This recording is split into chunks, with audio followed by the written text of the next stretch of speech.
Olá pessoal, estamos aqui mais uma vez com o podcast Tô na Célula, um podcast que tem o objetivo de apresentar, como que é essa vida, viver em comunhão, o amor de Cristo sendo apresentado dentro das casas, tem muita história boa para contar, viu? Então convido você a participar conosco mais uma vez desse podcast aí, Tô na Célula. E tá aqui comigo agora, nosso irmão José Guilherme, viu? Muito obrigado por você estar aqui com a gente, é um prazer. Viu? Seja muito bem-vindo aí, fica à vontade. Ô, meu irmão, eu que tenho a agradecer por esse convite, por estar aqui a essa mesa, dividindo com pessoas tão especiais, um cara que me ensina tanto, que eu aprendo tanto como você. Eu tenho certeza que a gente vai aprender muito hoje com o pastor Igor, que tem muito para nos ensinar, e eu queria convidar vocês a participarem com a gente desse momento. Aqui a gente não está com a certeza do que é uma célula, ou a gente não tem os domínios, as propriedades de uma célula, a gente está te convidando para construir junto com a gente. A gente tem histórias, tem vivências, mas compartilha, clica aí embaixo, escreve sua história,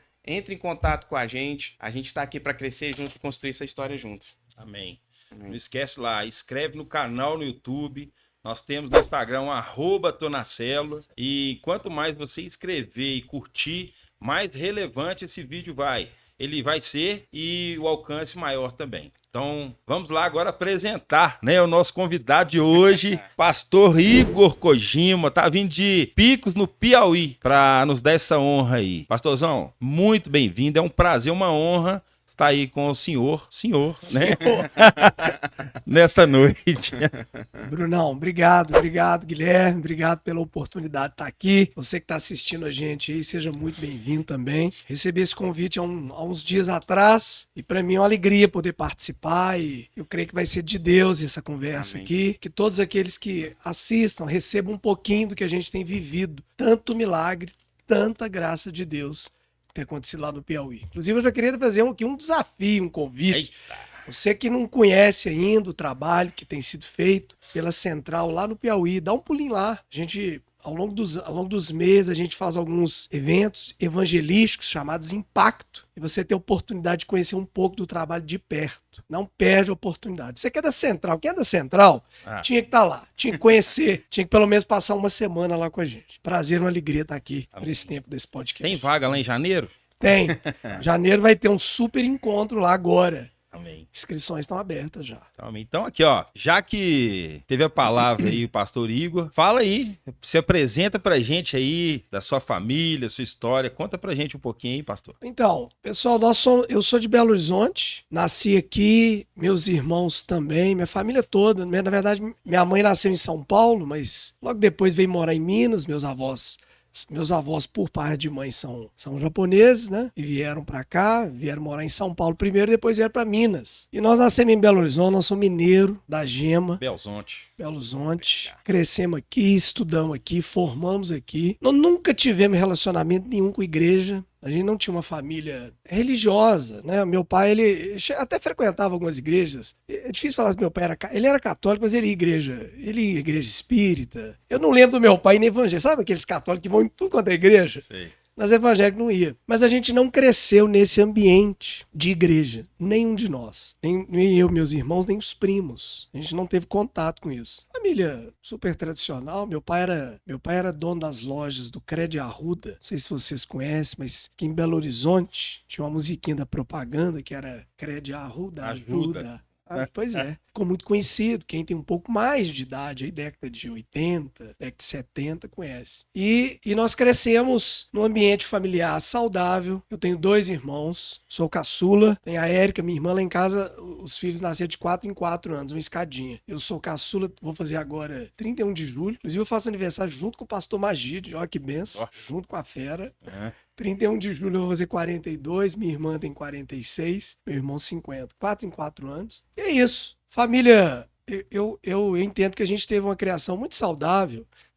Do ponto de vista, depois que você conhece Jesus, você vê que você estava longe de Deus demais. Mas a gente teve princípios dentro de casa, uma família abençoada, aprender muita coisa com os meus pais, demais. Perdi meu pai cedo, com 56 anos, por causa de infarto. todos os meus tios, por parte de pai, morreram infartados. E meu pai eu perdi cedo. Mas eu tive uma influência muito boa. Pai dos pais, uma criação muito saudável mesmo. Quando Jesus veio, que os nossos olhos são abertos para valer, que a gente vê o tanto que a gente vive longe de Deus mesmo. Mas é isso aí. Pastor, e você falou pra gente aqui que você não tinha uma família religiosa, né? Que viu, eram cristãos, seu pai ia na igreja. Como que o senhor, onde que a igreja evangélica entra na sua vida? Como é que foi isso? Então, aí tem tudo a ver com o Tonacelo, né? A gente não conhecia a Central. O primeiro contato que nós tivemos com a igreja foi um convite para participar de uma célula.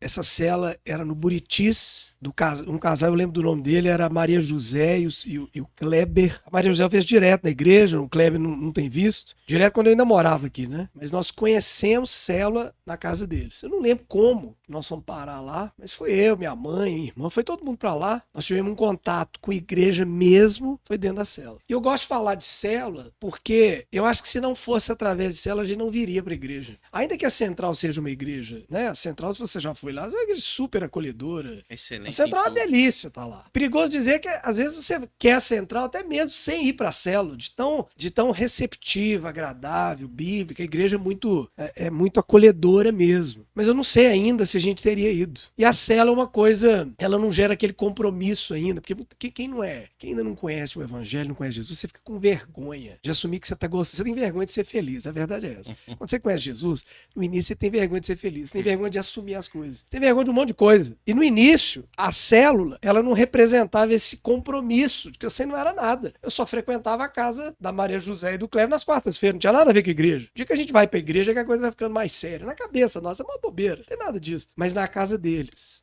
nós começamos a ter esse contato com a palavra de Deus. A gente nunca teve. Meu pai, eu lembro que lá em casa tinha uma Bíblia aberta. No Salmo. Você sabe, Salmo 91.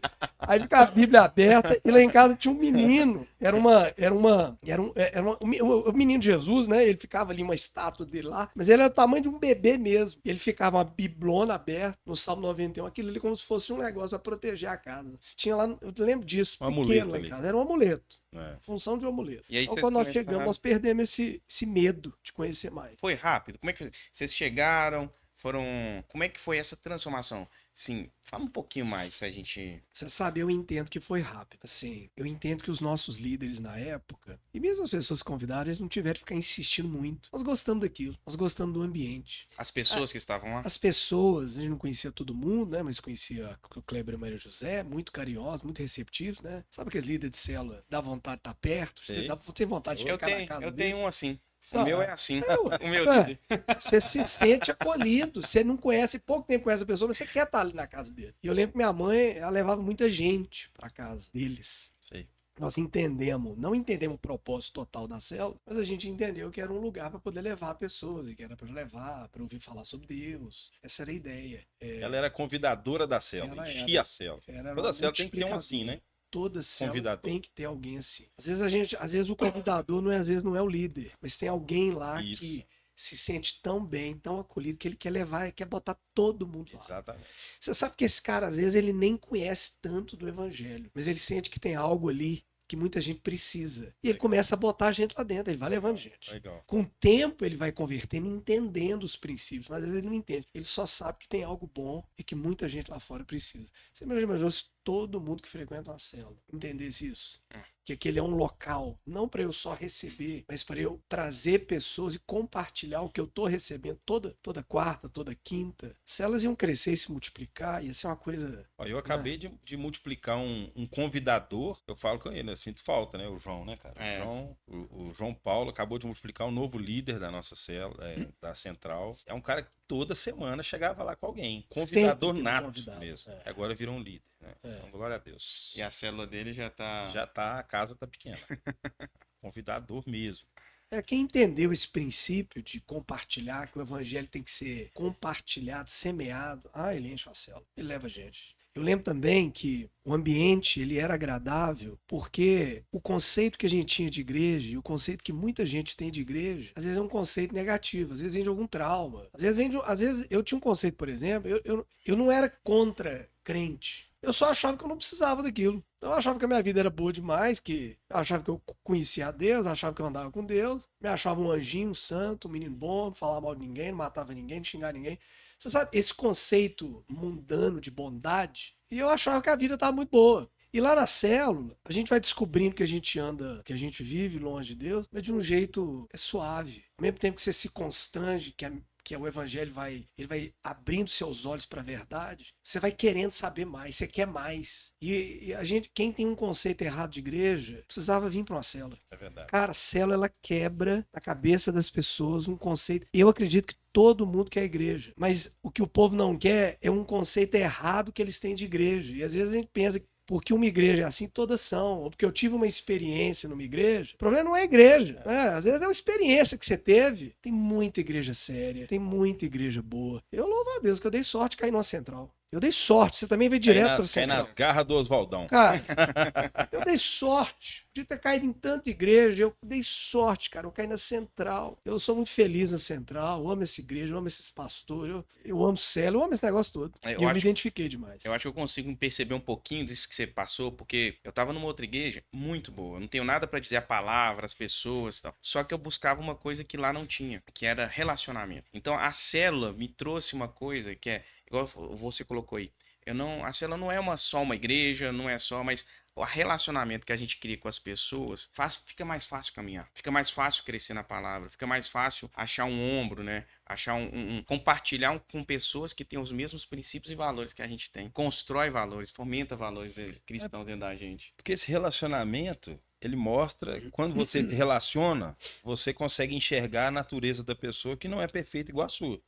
Então você fala assim, olha, eu não tô vindo aqui pra ver um tanto de gente perfeita, não, eu tô vindo pra ver gente que tem batalha igual eu, Amém. E aí a gente vai batalhar junto, aí é diferente, né? E isso te desarma. Isso te abre pra ouvir, pra querer participar.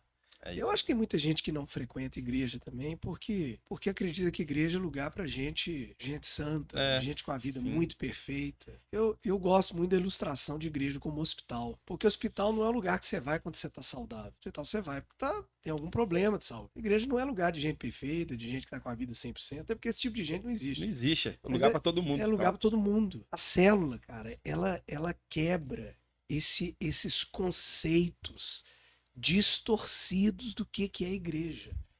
E você começa a ver, às vezes eu que estou achando que igreja é uma coisa e não é. Que o grande lance para nós na célula é que a gente perdeu o medo de conhecer a igreja. Exato. Isso aqui é tão bom, por que a igreja vai ser ruim? Talvez não é o conceito que eu tenho que estava errado, distorcido. A célula desfez isso na cabeça da minha família toda, porque nós nunca fomos de igreja, você já imaginou? Nunca fomos. Se ela começou a gerar interesse de ouvir louvor, de ler a Bíblia, de conhecer sobre Deus, de conhecer Jesus, não da boca para conhecer a pessoa de Jesus, a obra, a gente começou a ter interesse. Nunca tivemos curiosidade e interesse por isso. Nunca. Isso foi despertado no ambiente daquele. É interessante porque aquilo que você falou aquela hora, né? Tem muita gente que, seu caso mesmo, eu era bonzinho, eu era um cara legal, eu não matei ninguém, não tem motivo, não fiz isso. Só que quando a gente começa a entender e entrar na célula, e a célula te abre o acesso aí, você vai ter acesso à igreja, porque você vai com os amigos da célula para a igreja, vai tendo aquela comunhão, aí a gente entende o seguinte, por mais que eu me ache bom e eu não tinha feito nada disso, quando eu vejo Jesus como o padrão, aí eu falo, nossa. Tô muito longe. Tá longe, demais. Porque o padrão é ele. O padrão é ele. A gente tem um conceito de bondade muito mundanizado. De obra. De obra, de aparência. É o famoso, eu gosto muito de dizer que é uma ideia que o politicamente correto, ele te faz muito bem visto. Mas aos olhos de Deus, a gente precisa de Jesus do mesmo jeito. A gente é ruim do mesmo jeito. Nós precisamos... Você sabe, à medida que o evangelho vai abrindo essa verdade, eu não sei, quando eu entendi o tanto que eu era ruim, eu comecei a entender o tanto que Jesus era necessário na minha vida, cara. O tanto que você, à medida que você tem os seus olhos abertos, o tanto que você é pecador, miserável, você começa a entender por que você precisa de um Salvador, por que ele veio, por que a nossa vida sem ele. Você pensa a sua vida hoje sem Jesus, o que sobra? Trapo de imundícia, lixo. Expectativa zero. Zero. É lixo. A vida sem ele. Quando a gente não conhecia ele, parecia tudo bonito. É um politicamente correto. É uma mentira. Muita gente vive isso. Eu acho, na verdade, que a religião faz muito isso. Ela faz a gente viver uma aparência de pessoa boa. Nós estamos indo para um desfiladeiro, para um penhasco com os olhos vendados, e alguém precisa gritar e falar, não, alguém abre os olhos desse homem, ele está indo para o buraco. O evangelho faz isso. E a experiência que a gente tem é porque porque eu falo com os amigos, né, até na célula, que é nítido quando a gente vê assim, alguém que tem muita dificuldade em perdoar, quando a gente avalia essa pessoa, ela também é uma pessoa que acha que não erra. É proporcional. Quem reconhece que erra e é pecador, perdoa fácil. Mas o cara que não perdoa fácil, pode avaliar. Ele tem um sentimento muito aflorado de justiça própria. Isso. Porque aquele que tem muita justiça própria, ele se acha muito bom. É por isso que ele se sente na condição de poder julgar e condenar o outro. Exato. Porque ele se sente muito correto. Isso é um perigo. Por isso que Jesus combatia aquele fariseu lá. Justiça própria total. Aqui, mas fala, o que eu tenho curiosidade é o seguinte, porque nós vamos chegar em Picos, nós estamos no caminho. Mas eu quero saber o seguinte, e a vida aqui até chegar a ser um líder de célula? Eu, se não me engano, chegou a ser coordenador aqui de uma das redes. Qual rede? Ágape. Rede Ágape. Então, assim, esse trajeto assim, de líder a coordenador, para a gente depois chegar no convite. No convite. O convite. O convite. O convite. Eu morei em Patinga um tempo. Eu me batizei por volta de 2007. Conheci Jesus ali 2005 para 2006, a célula. 2007 fui morar em Patinga. Me batizei antes. Fui morar lá e fiquei lá até 2014. 7 anos. Senti muita falta da central. Cara, foi um tempo para mim. Era o início da minha conversão. Inclusive, eu já vou aproveitar aqui e linkar uma coisa, a importância da célula para um novo convertido. Porque eu converti, mas eu precisava de um ambiente onde eu fosse Consolidado. discipulado, consolidado, alimentado, enraizado no evangelho. Eu não tive isso. Então eu tive muito problema mesmo. Então eu criei em Jesus, mas eu não vivi os passos de um crescimento saudável. Fiquei praticamente até 2012, 2014, longe desse processo. Eu ficava procurando a central lá na cidade lá. Obviamente não tinha. E eu ia em algumas igrejas, mas você vê, eu tinha pouco tempo de central e eu tinha uma identificação tão grande com a igreja que eu procurava a igreja lá. Eu ficava tentando procurar uma igreja que se parecesse com a central lá. Isso é uma tristeza danada, porque cada igreja é uma igreja. A gente tem que se encontrar na igreja que a gente está e servir lá e ser feliz lá. Eu era muito novo, eu era novo de idade, converti com 25, novo de experiência, de maturidade, novo de fé demais. Mas em 2014, eu volto para Belo Horizonte. Gente, quando eu voltei, a primeira coisa que eu fiz, eu vou voltar para Central. E eu voltei, minha mãe ainda tinha uma cela em casa, não terminei de contar, mas na cela do Cleber da Maria José, de tanto que a cela cresceu, e ela cresceu porque a culpa era da minha mãe, ela não botava gente lá. Então o que aconteceu? Eles proporam uma multiplicação e eu já sabia que ela queria que a cela fosse na casa dela. Ela gosta de gente, gosta de confusão, gosta disso aí. Foi cercando. Eu já sabia. Então, na hora que ele perguntou assim, quem quer a casa, eu já tava com a mão levantada. Mas lá em casa que vai ver a cela. Eu lembro até que ele brincou assim, não, isso é culpa da Helena. Então a Helena que tem que resolver esse problema. Helena, essa célula vai lá para sua casa. Ela já queria. E essa célula começou lá em 2007. 2014 cheguei lá, a célula tava lá. Gente, eu já perdi as contas de quantas vezes aquela célula já multiplicou. Quantos líderes já foram levantados. Glória a Deus. Lá. Eu perdi as contas de quantas pessoas já passaram na frente da gente. Glória ali. a Deus. Naquela esquina ali, quanta gente já entrou naquela casa por causa de uma célula. E quando eu cheguei muito cru.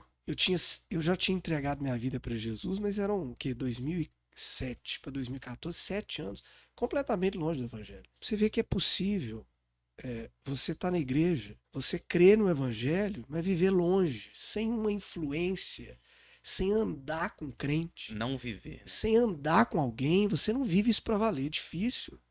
É difícil crescer no evangelho sozinho. Irmão, a igreja para mim, isso foi Deus que inventou isso e ele fez certo, porque a gente não anda sozinho não, só. A gente não foi feito para andar sozinho. Crente que anda sozinho, que acha que fica firme, tá nada. Não presta conta pra ninguém. Ele, principalmente no início da caminhada, ele precisa de alimento, ele precisa de amizade, ele precisa de exemplo, ele precisa de referência, ele precisa de orientação, ele precisa de uns confrontozinhos pra abandonar algumas coisas, pra se firmar. Ele precisa de aprender a falar não pra ele. Essas coisas você não faz, você não vive sozinho. É o que a gente fala muito no Legendário, né? O homem só é presa fácil pro inimigo. Presa fácil demais. Presa fácil pro inimigo. E essa é a estratégia do diabo, é te manter isolado. Por isso, meu irmão, você que está em célula, não deixe de ir para a célula. Célula é bênção de Deus, célula te fortalece. Amém. Eu não sabia disso. Quando eu cheguei, quando eu voltei, eu tinha saudade não só da central, mas do ambiente da célula. Ali eu fui fortalecido de novo. E ali eu fiquei. Pouco tempo, a célula precisava, já estava grande, precisava multiplicar, e eu topei o desafio da liderança. Você sabe, liderança sempre é um negócio que, na maioria das pessoas, dá um frio na barriga demais. A ideia de liderança, para muita gente, é uma ideia de alguém que está à frente com o microfone na mão em cima de um palco, de um púlpito. Mas não é isso que é liderança. Liderança é influenciar, é levar as pessoas para um caminho. O Bill Hybels gosta de falar, é tirar a pessoa daqui para um ponto A e levar para um ponto B. Sabe, é influenciar. Então, na célula ali, desafio de liderar, dava um frio na barriga. Cara, mas eu sentia que Deus queria que eu fizesse aquilo. E eu falei, meu Deus, eu tenho que fazer. Não sabia muita coisa, não. Agora, eu gostava do povo, eu gostava do ambiente, eu gostava do lanche. Eu gostava daquele estilo de viver igreja, eu gostava daquilo. E aquele tanto de gente... A conta que eu fazia era assim, eu ia cuidar de um bocado de homem. Eu pensava assim, eu não sei muito, mas o que eu sei perto desses caras, eu abençoo eles. Eu não preciso de ser um teólogo, pastor, não. Com um pouquinho que Deus já me deu, eu já tenho condição de abençoar esses caras aqui. Amém. Pastor, Mas naquela eu vou época... assumir esse negócio. Desculpa te interromper, mas naquela época já tinha um manual, não é um manual, né? A lição, vocês já tinham? Tinha já. Central, Tinha. aquela lição que ela, né? Eu, na verdade, eu tô lembrando aqui, eu não conhecia a Central sem a lição. Eu também não. Eu já peguei com lição. Tudo ali preparadinho. A lição, ela facilita, ela te entrega algo norteia, mastigado, né? Ela te norteia. Sim. Mas tem dia que a célula, o Espírito Santo Que guia. Faz toda a conduz e diferença. fala... Quer dizer, o Espírito Santo conduz todo dia, Todo né? dia. Mas tem vezes que ele quer o caminho... Não, e você, na hora de liderar, você tem que confiar nele. Sim. Verdade. Tem que confiar nele. Porque a gente é pecador tudo igual, a gente é carente de Jesus tudo igual. Você só tá ali, Senhor, eis-me aqui, minha vida é sua, o Senhor pode me usar. Mas tem que confiar nele. Então, pastor, E igual Deus você vai guiando falou a aí, gente. quando a gente fala assim em liderança, né? A gente às vezes pensa muito nessa liderança de meio que um status, né? É o púlpito, o microfone e tal. Mas quando a gente, voltando àquela frase, quando o padrão é Jesus, a liderança ela muda muito o ponto de vista de status, de coisa. Porque o padrão de Jesus de liderar é servindo. Né? Servindo, é humilde. Ele não tinha status, ele tinha autoridade, sim. Mas Jesus, o padrão dele é de serviço, de servo, sabe? Eu ficava pensando assim, cara, eu tenho condição de fazer a diferença aqui, Deus está me dando oportunidade. Eu não vou falar não, eu vou aproveitar. Amém. E a obra dele, ele vai me usar. Eu não vim na fé, eu acreditava nisso, eu tinha que acreditar. E eu fui nisso, 2014. E aí fui caminhando. Rede Ágape, meu pastor na época era o pastor Alexandre Regadas, ainda era, não existia ainda a Central Eldorado ainda, né? Não lembro quanto foi a Central Eldorado, foi 2016, não lembro. Mas logo depois, um dos coordenadores da Rede Ágape era o Inar, pastorzão Inar, pastor hoje da Central Pampulha, aquela bênção de Deus na minha vida. Aquela benção. Hoje tá só a metade. Aproveitando. Aproveitando, para você que não viu ainda, o nosso primeiro episódio, vai lá e volta, foi com o pastorzão Inar. Que é aquela bênção. É uma bênção, né? Verdade. É uma bênção. Curte, compartilha, divide lá. Não, o Inarzão é referência demais pra mim. E aí eu lembro quando o Alexandre foi levantado, que seria o pastor enviado para assumir a Central do Eldorado, e o Inar seria o nosso pastor lá. Até então eu era só líder de célula. Eu não estou me recordando aqui, isso foi 2017 eu já era supervisor. Foi quando o Inar fez um encontro com vários líderes lá. Ele queria levantar alguns supervisores. Né? Os supervisores seriam aqueles que iriam supervisionar, cuidar de um grupo de líderes. Iam ajudar o pastor de rede a conseguir cuidar daquele monte de gente. Monte de líder, muita gente. Eu lembro que na época eu pensei, meu Deus, mas mal eu sei ser líder de célula, você supervisor. E eu falei com o Inar uma vez, assim, foi Inar, você cuidado com as coisas que você me fala, porque eu entendo que quando você me vem com um convite, que é Deus que está te usando para me fazer esse convite. E eu sempre orava, eu falei assim, Deus, é o Inar que está me convidando para ser supervisor, ou é você que está usando a vida dele, me desafiando para ir para um próximo nível?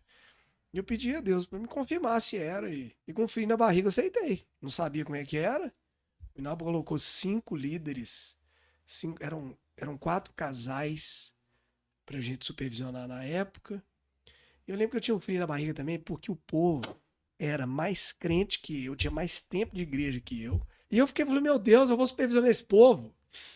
Cara, e aí? Se você ficar fazendo muita conta, se você for muito racional na obra, você começa a... Questiona. Você questiona, você começa... Exatamente. Sabe o que Não tem- acontece? Em vez de você olhar para Jesus, você fica olhando pro vento, aí você afoga mesmo. Você tem que olhar Pedro. para ele, pra você andar sobre as águas, filho. Você tem que olhar para ele. Olhos fixos. Eu falei, meu Deus, se eu ficar olhando para mim, eu nem líder, eu continuo sendo. Eu falei, eu não posso olhar. E eu sentia que Deus estava me chamando para um novo nível de liderança, de influência. Eu falei, não vou falar não. O Iná tá falando, eu não sinto reprovação, não sinto Deus. Porta fechando, Teve paz. paz. Eu tinha o receio da falta de experiência, mas eu tinha aquela paz que excede todo. Sabe aquela paz? Eu não sei de onde tá vindo uma paz maluca dessa, porque eu nunca fiz isso. Para mim era uma baita de uma responsabilidade ficar cuidando, ajudando gente a liderar e a cuidar da sua célula. Eu falei, meu Deus. E eu aceitei. Lá em 2017, se eu não me engano. Acho que 2016 para 2017. E a coordenação veio em 2018. Até 2019. O Iná veio e falava, lá vem o Iná de novo. Eu falei, meu Deus do céu, que coordenação, Iná. Que loucura que é essa? Fiz a mesma coisa. Cara, a mesma coisa. Eu falei, Deus, se for do Senhor, eu tô aqui.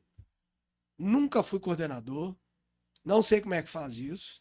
Sei que o Iná vai me orientar. Mas eu tô disposto aqui. E vou aprender no meio do caminho. O Iná acha que eu sou capaz. O senhor pode me usar. Vambora. Aí fui pro coordenador de novo. De novo, não, primeira vez. Benção demais, porque às vezes eu tô aproveitando aqui, né? Como eu falei, tô aqui do lado do Zé, que é meu líder de treinamento, meu LT. E às vezes quando a gente fala para eles assim, olha, tá na hora, né? Eu sei que isso passa na cabeça deles, porque passou na minha e passou na sua, provavelmente. Não, quem sou eu? Não tô preparado, né? Não tá na hora e tudo. Mas quando o Senhor, ele confirma no nosso coração, tudo tem propósito, né? Tudo tem propósito. Então, Cara, se for Deus que estiver te chamando, não vai dar errado. Se é Ele. já deu vitória. Se é Ele que tá te chamando, Ele sabe o que Ele tá fazendo. O problema é que às vezes Ele chama e a gente fica olhando para nós. Tem que olhar para Ele. Tem que olhar para Ele. É Ele que tá me chamando, a obra é dele, é Ele que vai fazer. Quem capacita, né? É É ele ele que que capacita. Se você ficar olhando para você não faz nada. Pastorzão, fala isso aí de frente pra câmera ali. Meu Tem um irmão. líder que Meu até irmão. hoje ele não assumiu a liderança. Fala com ele ali. Meu irmão, Quem se para de olhar você pra ele. tira os olhos de você, olha para Deus. Se é Deus que tá te chamando, você que é líder em treinamento, tá aí com frio na barriga, liderar uma célula, bobeira. Deus vai usar você. Uma coisa que eu ensino lá em Picos também, para equipe, ensinava aqui, é que a liderança tem muito pouco a ver com conhecimento teológico. Porque às vezes você conhece muito, mas tem coisas básicas que um líder precisa de relacionamento, empatia, saber ouvir, ter vontade de ajudar as pessoas de verdade, sabe? Acolhimento, hospitalidade. Cara, essas coisas, Caráter, elas fazem hombridade. cara, hombridade, seriedade, vida com Deus. Essas coisas pesam muito mais do conhecimento teológico, porque a maioria das pessoas que estão no processo de assumir a liderança, todos, você que tá me ouvindo aqui também é assim, todos, o medo é. E se alguém fizer uma pergunta lá que eu não sei responder, meu irmão, mas sempre vai ter essa pergunta. A verdade também é que a gente nunca sabe responder tudo, mesmo quando a gente estuda muito ou tem muita experiência, mas não é isso que se baseia o sucesso da sua célula. O pastor Denil Lara, uma vez ele foi lá na Central, ele falou um negócio que me confortou demais, demais. Ele falou assim, meu irmão, você que é líder, quando alguém te perguntar alguma coisa, não se sinta na obrigação de ter que dar uma resposta para ele se você não sabe. Não dá resposta que não é a verdade. Não inventa. Então faz o seguinte, essa é uma estratégia que é de Deus, mas que é a melhor delas. Fala assim, vamos orar. Ele falou isso, eu falei, nossa, que benção. Que alívio. O pastor Denil Lara. Tirou uma tonelada das legendário costas. também, viu? Ele é legendário? Lara, legendário. Daqui, da Central, não? Daqui da Central. É mesmo? Foi, subiu lá, benção. Sabe o que é aquela montanha? Aqui. Mas agora vamos lá, né? Quando que chegou o convite? Porque nós estamos falando aqui, pessoal, pastor Igor, ele saiu daqui, ele era coordenador, então ele estava assim, com a vida estruturada dentro da igreja, todo mundo conhecia ele, conhecia os líderes, conhecia os supervisores, e de repente ele recebe um convite. Foi o pastor Iná que fez o Do convite? Iná, foi. Foi o pastor Iná de novo. Do Iná de novo, cara. Não, ele é... Não, o Iná eu, Conta pra gente, eu não como é que consigo foi? fugir dele, não. Aí eu queria só que, se a gente puder só completar. Então, aí nessa hora também, você já estava dedicando 100% à igreja ou também passou Não. nessa, as duas mudanças ocorreram juntas? Não, eu ainda tinha meu trabalho secular ainda e não estava indo bem, eu não estava feliz. Na verdade, quando o convite do Iná veio para ser missionário, nada a ver com ser pastor, ser missionário, eu estava vendo um momento profissional muito ruim. Cara, eu não me sentia inválido, incapaz, eu não me sentia, mas nada dava certo, nada. Então eu tentava algumas coisas diferentes mesmo, mas nada, eu tinha uma esperança assim que estava dando certo. A única coisa que estava dando certo naquela época era a minha célula. Eu lembro que eu falava assim, Deus, mas eu não vivo disso. Eu preciso que algum desses ramos que eu estou tentando dê certo. Não vou parar com a minha célula, não vou parar de coordenar, não vou parar nada disso. Amo a igreja, amo a Deus, eu não paro de fazer isso nunca. Mas eu queria que profissionalmente alguma coisa desse certo. Nada dava certo, eu não me achava um cara. Não me achava um cara tão ruim de serviço assim. E eu tava perdidaço. Tava com 39 anos. Não era menino mais. Então, 39, dá tempo de você começar a vida? Dá. Mas eu fico pensando assim, pô, você sai de uma faculdade com 18, com 20, você já começa mais ou menos. Eu não tava querendo. Idade pra brincar, não dá pra construir a vida? Dá. Mas não tem idade pra ficar brincando mais. Eu me sentia muito perdido. Eu já era casado. Eu casei em 2017. Então, 2019 já tinha ido 2 anos de casado. E eu tava perdidaço profissionalmente. Muito infeliz. Sem saber o que ia fazer. Um belo dia, o Iná mandou uma mensagem, pergunta assim, você tá indo no seu local de trabalho? Eu falei, tô. Então eu vou dar um pulo aí. Eu falei, meu Deus, mas o que esse pastor vinha fazer aqui uma hora dessa? O que esse cara vinha fazer? Ele nunca foi lá assim, vou dar um pulo aí. Vou dar um pulo aqui fazer o quê? E aí, cara, o Iná chegou lá com essa conversa. Todo jeitoso, você sabe como é que ele é? Ele é todo jeitoso, né? E ele vai, ele come para esperar. E aí ele começou a falar do projeto de Picos. Eu lembro que o Iná foi para Picos em 2018, em julho. Foi quando eles abriram a primeira célula lá. E eu lembro que a Central tinha os vídeos lá de Picos. E nos GDs o Iná falava de Picos. Eu ficava ouvindo aquelas histórias, mas me dava uma dó. Porque eu falei, meu Deus, esse Iná é crente demais, cara. Eu morar num lugar quente desse, mas nunca que eu vou. Num lugar quente, mas eu nem cogitava algo do tipo. Você não se via lá, né? Você enxergava de longe. Cara, eu não tinha nada a ver. Não tinha nada a ver com esse negócio de missão, de missionário. Cara, Deus tem senso de humor, Bruno. Porque eu, de missionário, Deus tem senso de humor, cara. De todos os cursos da igreja, sabe qual é o único curso que eu não fiz? Missões. Eu acho lindo aquilo, eu acho tudo, né? De Deus é mesmo, tem que enviar, tem que pregar o evangelho. Mas não tem nada a ver comigo. Então eu vi os vídeos lá, meu coração não pegava fogo. Eu lembro gente do meu lado falando, meu Deus, seu coração não pega fogo. Eu, na hora, eu tinha vontade até de falar assim, ficar parecendo que eu não era crente, né? Eu falei, não, é isso mesmo, missão de Deus. E o povo pegando fogo, vendo aqueles vídeos do povo, sei lá, na África, já tinha um projeto de Anagé, Criança Feliz. E a Central, né, tava indo nesse rumo missionário aí. Não, eu achava, aplaudia, e é isso mesmo, tem que fazer isso mesmo. Agora, eu não me vi naquilo. Eu me vi em Belo Horizonte, na minha Smart Fit, todo dia ali, treinando bonitinho, minha cela segunda-feira, sabe? Você sabe, eu não imaginava isso.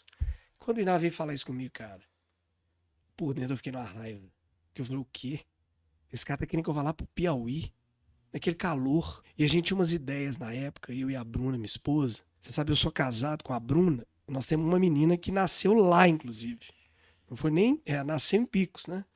Mas é quando a gente morava em Massapê. Uma longa história, eu vou contar. É uma grande metrópole, né? Você vai saber o tamanho da metrópole. Mas quando o Iná veio com o convite, eu tinha um receio. Porque, além de eu não me ver fazendo aquilo, a gente estava com os planos de morar fora.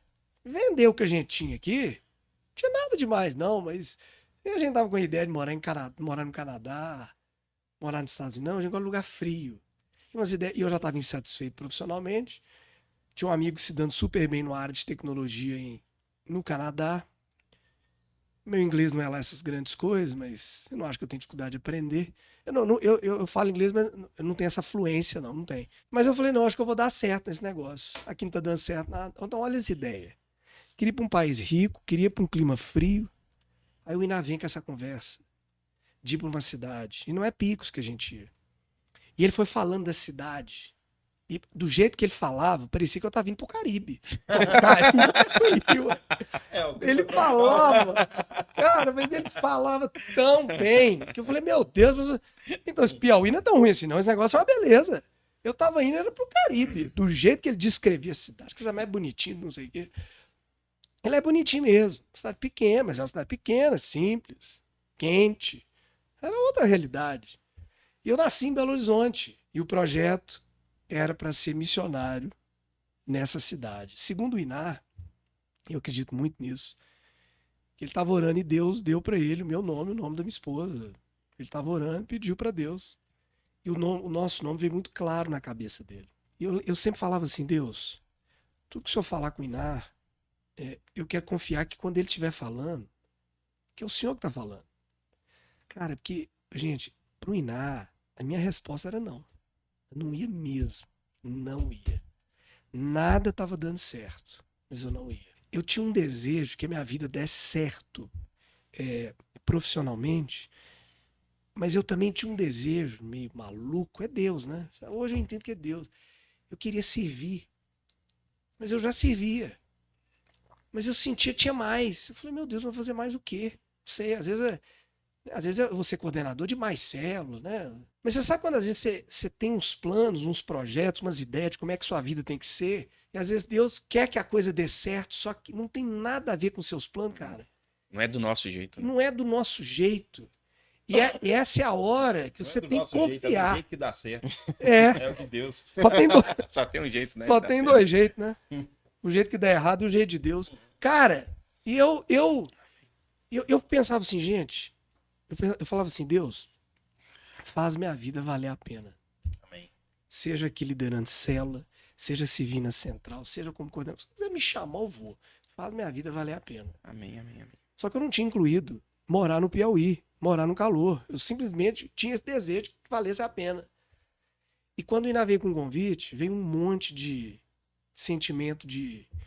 Ao mesmo tempo veio uma raiva. Eu não acredito que esse cara teve coragem de me chamar pra morar no Piauí. Claro que eu não vou. Eu fiquei numa raiva dele lá na hora. E ele falando da cidade, falando, parecia o Caribe.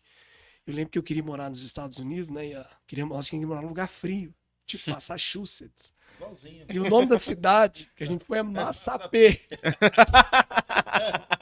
Eu costumo brincar com o pessoal que quando ele falou Massá, eu falei, meu Deus, é Massachusetts agora. Eu vou. Eis-me aqui. E ele falou que era Massapê. Cidade pequena. Sabe quantos habitantes tem Massapê? 5 mil habitantes. Mais ou menos 5, 6 mil. Na área urbana, por volta de 1.500 pessoas na área urbana e o restante na área rural. Você imagina o que é 1.500 pessoas na área urbana? Nós que somos daqui de BH, é uma cidadezinha pequenininha mesmo. E eu ficava pensando assim, meu Deus do céu, porque eu não queria nem pra Pico, você já imaginou pra Massapê. E eu tinha um medo. Depois que o Iná fez esse convite, cara, aí começou a minha jornada de luta com Deus. Porque ele foi embora. E nunca mais ele tocou no assunto. Eu falei, bicho, porque eu entendi que ele ia ficar na minha cola. Não, você não vai pra Massapê, não? Você não vai aceitar o convite? Você vai... E aí eu comecei a desconfiar que o convite não era dele, era de Deus. Porque ele não tocava no assunto e um incômodo ficava comigo. E geralmente quem gera esse incômodo é o Espírito. É o Espírito que vai gerando isso. E eu ficava, meu Deus, será que isso é de Deus? Eu não tinha vontade nenhuma, Bruno. Guilherme, sabe o que é vontade nenhuma? Vontade nenhuma. E eu falei, gente, isso não tem nada a ver comigo. Eu não tenho jeito de missionário. A única coisa que eu sei fazer é célula. Eu sei que lá é para fazer célula. Mas eles têm de morar longe de família, num lugar super diferente de onde eu nasci, cultura, clima. Eu tinha medo de frustrar a central, que eu falei, cara, eu vou ser enviado, esse negócio vai dar errado. Porque você sabe que o envio era um envio de só passagem de ida. Eu falei, meu Deus, esse negócio dá errado, eu tô levando minha casa. E eu levei minha casa, tudo que eu tinha aqui, eu botei no caminhão e levei. Sabe? Muita gente me perguntava assim na central, e você volta que dia? Não tinha resposta, não tem essa de volta que dia.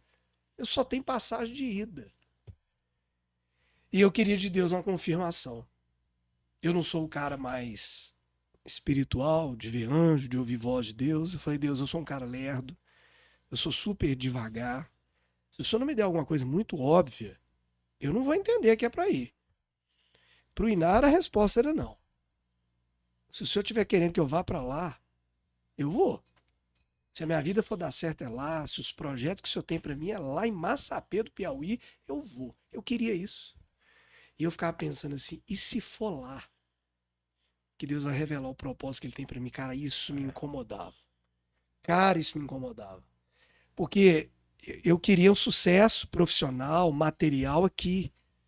Mas e se Deus que tivesse um outro projeto, um outro plano, uma outra ideia para minha vida, e eu tava sonhando com coisa, sabe, super mundana talvez. Eu falei, meu Deus, será que Deus tá querendo é outra coisa? E eu sei, porque eu não conhecia muito de Bíblia, mas o suficiente para entender que a vontade dele é melhor do que a minha. E eu falei, eu acho que é. Mas ainda preciso de uma confirmação. E a confirmação era minha esposa. Porque a Bruna não gosta de morar longe de família, não gostava. Ela não ia querer morar em lugar pobre, quente, longe. Então, assim, ela topar era a loucura das loucuras. Falei, ela não vai topar um negócio desse. E aí o Iná falou assim comigo, não conta pra Bruna agora, não. Ora, depois você conta pra ela. Ainda falou assim, se não for de Deus, esquece. Você é uma bênção como coordenador na Ágape, continua, esquece. O Iná é desse jeito. Esquece, dorme em paz. Mas ora, pergunta pra ela, se não for de Deus, vamos embora continuar fazendo o que a gente tem feito. Cara, e o medo que eu fiquei de falar com a Bruna. Porque eu comecei a ter outro medo. Vai que ela concorda. Então eu pedi para Deus usar a vida dela como um sinal. Para mim era irreal ela falar que topava fazer isso. Morar.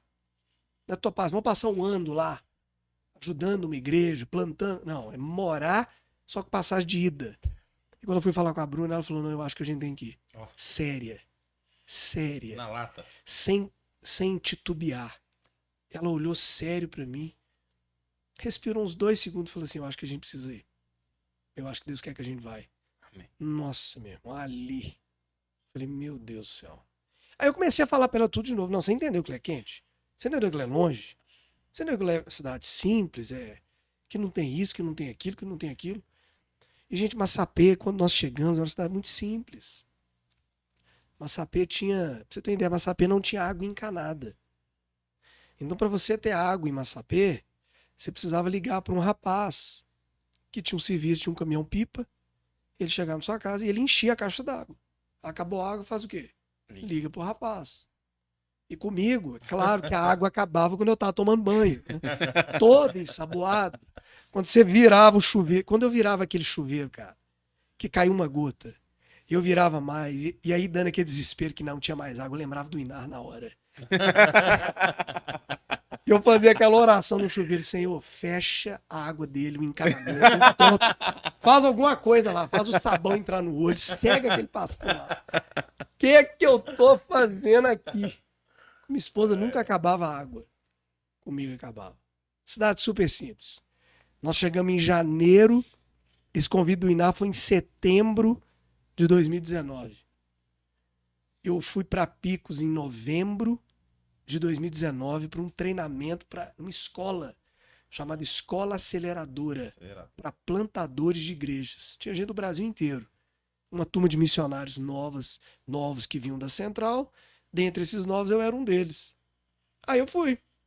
Ficaria em Picos só esse mês para a escola. Teria que voltar em dezembro para preparar a casa para janeiro vir definitivamente. Em janeiro de 2020 a gente pisa lá. 3 meses depois tinha o quê? Pandemia maluca. Coisa doida. E a gente lá. Cidade que não tinha muita coisa de comércio. Fechou completamente. Se você falar hoje já tem água encanada. Hoje mudou muito. Mas nós pegamos uma cidadezinha muito simples. Depois de uns 4, 5 meses lá, a pandemia também foi um grande sinal para mim. Que a minha vida ia enrolar muito aqui em Belo Horizonte. O que eu trabalhava já não estava dando certo. Com o fechamento, com o isolamento social, cara, eu comecei a perceber que Deus me tirou, não só porque ele tinha um propósito. Deus te preservou. Deus estava cuidando de mim ali. Cara, eu me sentia cuidado por Deus em Massapê, em paz, tranquilo. Eu falei, gente, como? Não que imaginar um negócio desse. Sabe, ele me tirou ali. Então, muita gente com medo, gente perdendo emprego, gente não sei o quê. Eu numa paz total. Mas eu acho que Ali na essa cidade. percepção, ela é baseada naquilo quando a gente pede o Senhor, né? Para abrir os nossos olhos, os nossos ouvidos espirituais, para a gente enxergar beleza, onde talvez Porque quer não estar teria. debaixo da vontade dele. É. Seguir o propósito dele. Então você estava lá e enxergando cuidado, enxergando amor, né? Onde algumas pessoas poderiam estar achando que aquilo ali era, não, que tristeza, ele tá lá e não, na verdade. Não, E com gratidão. eu tenho uma ideia, tinha uma ideia. Eu sempre aplaudi o missionário, mas eu tinha dó do missionário. Eu falei, meu Deus, eu não quero uma vida dessa nunca. de Aquele morar aplauso longe. misericordioso. Né? É um aplauso misericordioso, essa é a palavra. Eu achava lindo para ele que tá indo. Mas eu vou te falar que ser missionário na Central, primeiro que a Central é muito séria, acolhedora. Excelente em tudo. Ela né? te Assim, apoia em tudo que você precisa. Tudo, cara. Tudo. Então, assim, ser missionário na Central é um missionário de outro nível. Você tem apoio, você tem tudo lá. Você tem tudo para fazer a missão dar certo. Tudo. Tudo, tudo, tudo. Nós não podemos reclamar de nada. Eu não sabia disso. Eu só entendi o lado de morar longe. E eu fui com muito medo, né? 4 meses, logo depois da pandemia, a pandemia foi em março. Lá por volta de abril, junho, cara, minha ficha foi caindo. Eu vou te falar que quando você é missionário, você acha que a cidade é que precisa de você lá. Quando eu cheguei lá, e Deus, quando ele envia você, todo missionário nosso, eu sempre tento explicar para eles que o primeiro processo é que Deus vai tratar você. Deus vai preparar você para ser usado lá. A gente não chega pronto lá. Eu custei entender que era eu que precisava de Massapê, cara. Não era Massapê que precisava, era Legal. eu que precisava da cidade. Deus foi tratando humildade, orgulho. Eu era orgulhoso demais. Primeiro que como eu era coordenador do INA, da Ágape, e a minha coordenação, acho que na época que mais tinha célula, de todas as cidades que seriam envio missionário, a cidade mais simples, menorzinha, era Massapê. Eu na hora eu fiz uma conta rápida, falei, mas eu sou coordenadorzão do INA e vou para uma cidade mais simples. Orgulho total. Tanta coisa. Como que Deus Deus foi né? tratando lá. Detalhes, Porque eu sabia, porque eu falei, gente, mas não é coerente, porque com o INAR. Eu me achava, de certa forma, com o assunto de liderança, de supervisão, de coordenação, eu me achava bom. Eu posso cuidar de uma cidade maior, eu posso cuidar de picos, eu pensava essas coisas. Eu falei, por que ele vai mandar para uma cidade pequena? Irmão, eu só entendi que não era ele que estava me mandando para cidade pequena, era Deus. Era Deus que estava me mandando para lá. É como se Deus estivesse falando assim, não tem nada a ver com o INAR. Põe a culpa nele não, o problema é comigo aqui. É eu que preciso que você fique lá um tempo. E Deus foi me tratando, foi lá. E foi tratando mesmo. Nossa, se tratou demais. Eu lembro que eu achava a minha esposa, o pessoal em Massapê na época, como não tinha muita água, né? Não tinha água encanada, o pessoal tinha um hábito de ficar pegando balde. Quando chovia, guardava a água no balde para aproveitar. Ô Guilherme, Bruno, eu achava aquilo ali o cúmulo do cúmulo da pobreza. Que guardar água de balde de chuva? Pelo amor de Deus, Bruno. Sabe o que ela fazia? Ela guardava os baldes lá. Meu irmão, quando a água do chuveiro acabava, às vezes ela acabava no final de semana e o cara só vinha na segunda. Qual que era a água que tinha em casa para eu poder terminar o banho? Era a água do balde que estava lá fora, no quintal lá, da chuva. Essas coisas, eu sentia Deus me tratando. Amém. Mas Deus mexendo mesmo. E, cara, o tratamento de Deus, quando ele vem, se você fugir, é pior pra você. Você não aprende, você não cresce, você não amadurece. Eu queria que o Massapê valesse a pena. Falou, eu vou viver nesse sertão aqui não sei quantos anos, mas vai valer a pena. Então eu vou deixar Deus pôr a mão onde ele precisar pôr. Deixa Deus mexer. Amém. Massapê, pra mim, foi um moedor, onde Deus começou a me preparar. Demais. Top. Eu fui pra lá com essa experiência de coordenação, mas eu sempre me via como líder de célula, sabe? Esse negócio de pastor, gente, é muito. Né? Eu tô vivendo essa experiência, mas é uma loucura isso. E como é que foi chegar lá, pastor, nesse momento de assumir, né, se assumir naquele novo lugar, com a sua família, porque você tinha que cuidar da Bruna, você tinha que cuidar da cidade e fazer o seu papel de missionário, e no meio da pandemia. A célula te ajudou, fez parte, Você já falou que a estrutura da igreja é muito boa, te auxilia, mas como é que foi isso, viver isso? Não, quando nós chegamos em Massapê, tinham 6 células. Simplesinhas. E logo, não tinha célula de homens. E tinha célula de adolescente, menino. Eu falei, não, preciso de uma célula de homem aqui. Cadê os homens da cidade? É só mulher. É uma realidade lá. A realidade de toda igreja, né? Uhum. Mas lá, normalmente, toda cidade que a gente começa, aquele monte de mulher, uns gatos pingados de homem lá. Por isso que esse legendário é tão importante, né? Amém. E aí, eu abri uma célula de homem. Cara, eu fui para uma célula em que a anfitriã tinha o marido dela, e eu falei com o marido dela, não, nós dois vamos fazer uma célula, nós dois aqui, e nós vamos começar a convidar, e essa célula vai ser par. Em 1 mês e meio. Foi de início de fevereiro até meio de março, quando depois fechou tudo. Nós somos de 2 para 11 homens. Rápido. Cara, a célula tava uma benção, tava dando certo. Eu falei, não, agora nós vamos bombar nisso aqui. Foi quando a gente teve que fechar. Como eu tinha pouco relacionamento com eles, esses caras não vão topar, porque aí a gente entrou pra célula online. Sim. Aquilo salvou a gente. Foi uma estratégia de Porque Deus também, viu? o fato da igreja sem célula já salvou a gente nessa pandemia. Porque se a gente não tivesse a experiência de viver igreja em grupo pequeno, se dependesse templo, né? do templo, a gente tava perdido. Verdade. Então, pequeno grupo, como a gente sentia falta daquilo, ainda que fosse online, aquilo sustentou a gente. Eu nunca gostei da célula online porque ela não tem essa proximidade, o calor humano. Não tem isso. De picos. Não tem esse calorzão.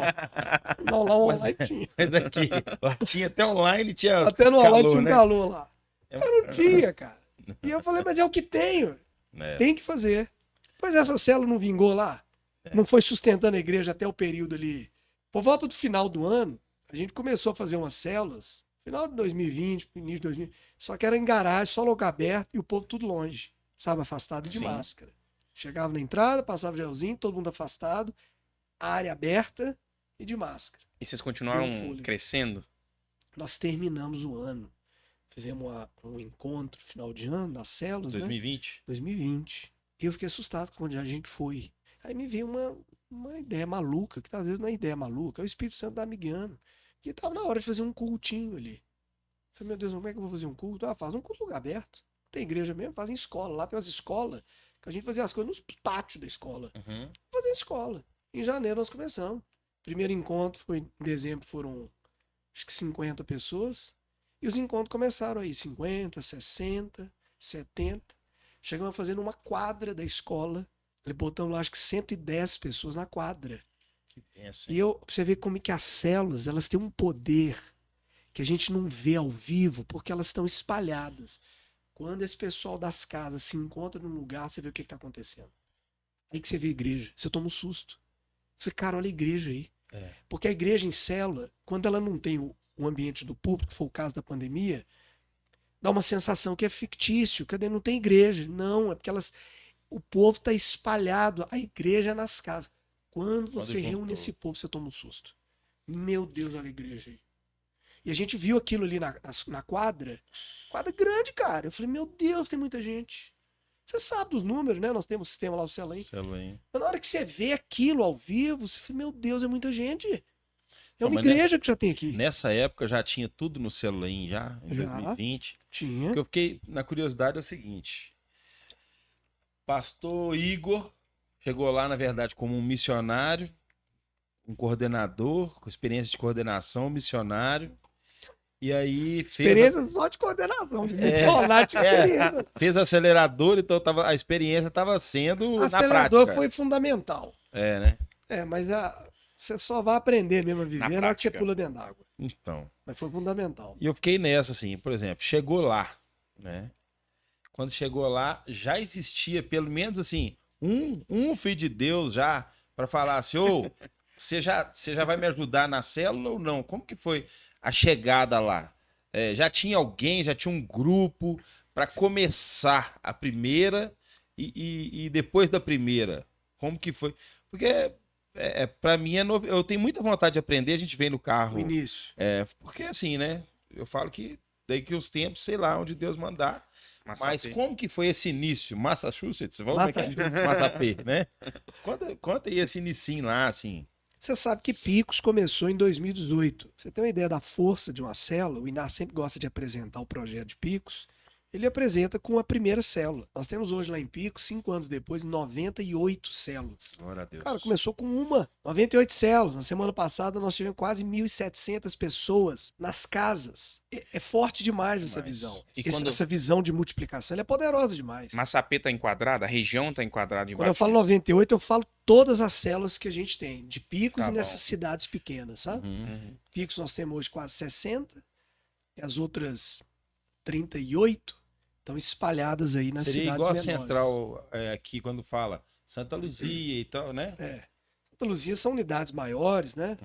Você sabe que o projeto do Piauí não era de uma igreja em Picos. O projeto do Piauí, o projeto da missão, era de plantar igrejas em cidades pequenininhas, com percentual evangélico baixo.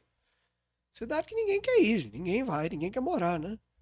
E o projeto era esse. Mas o Inar, né, junto com o pastor Daniel, eu lembro ele me contando, eles precisavam de uma base para treinamento e envio missionário. Entendi. E um polo. Uma base aonde? Numa cidade que tivesse alguma condição de preparar, com uma estrutura. Picos era ali uma cidade perfeita para isso. Picos tem 80, 78, 80 mil pessoas. É uma cidade com um entroncamento viário, sabe? Então passa gente ali o dia inteiro. E quando veio o projeto de Picos, a primeira célula obviamente foi em Picos, mas o projeto sempre foi cidades pequenas. Hoje nós estamos em 6 cidades. Picos mais 5 dessas pequenininhas. São as Picos e Apolo, né?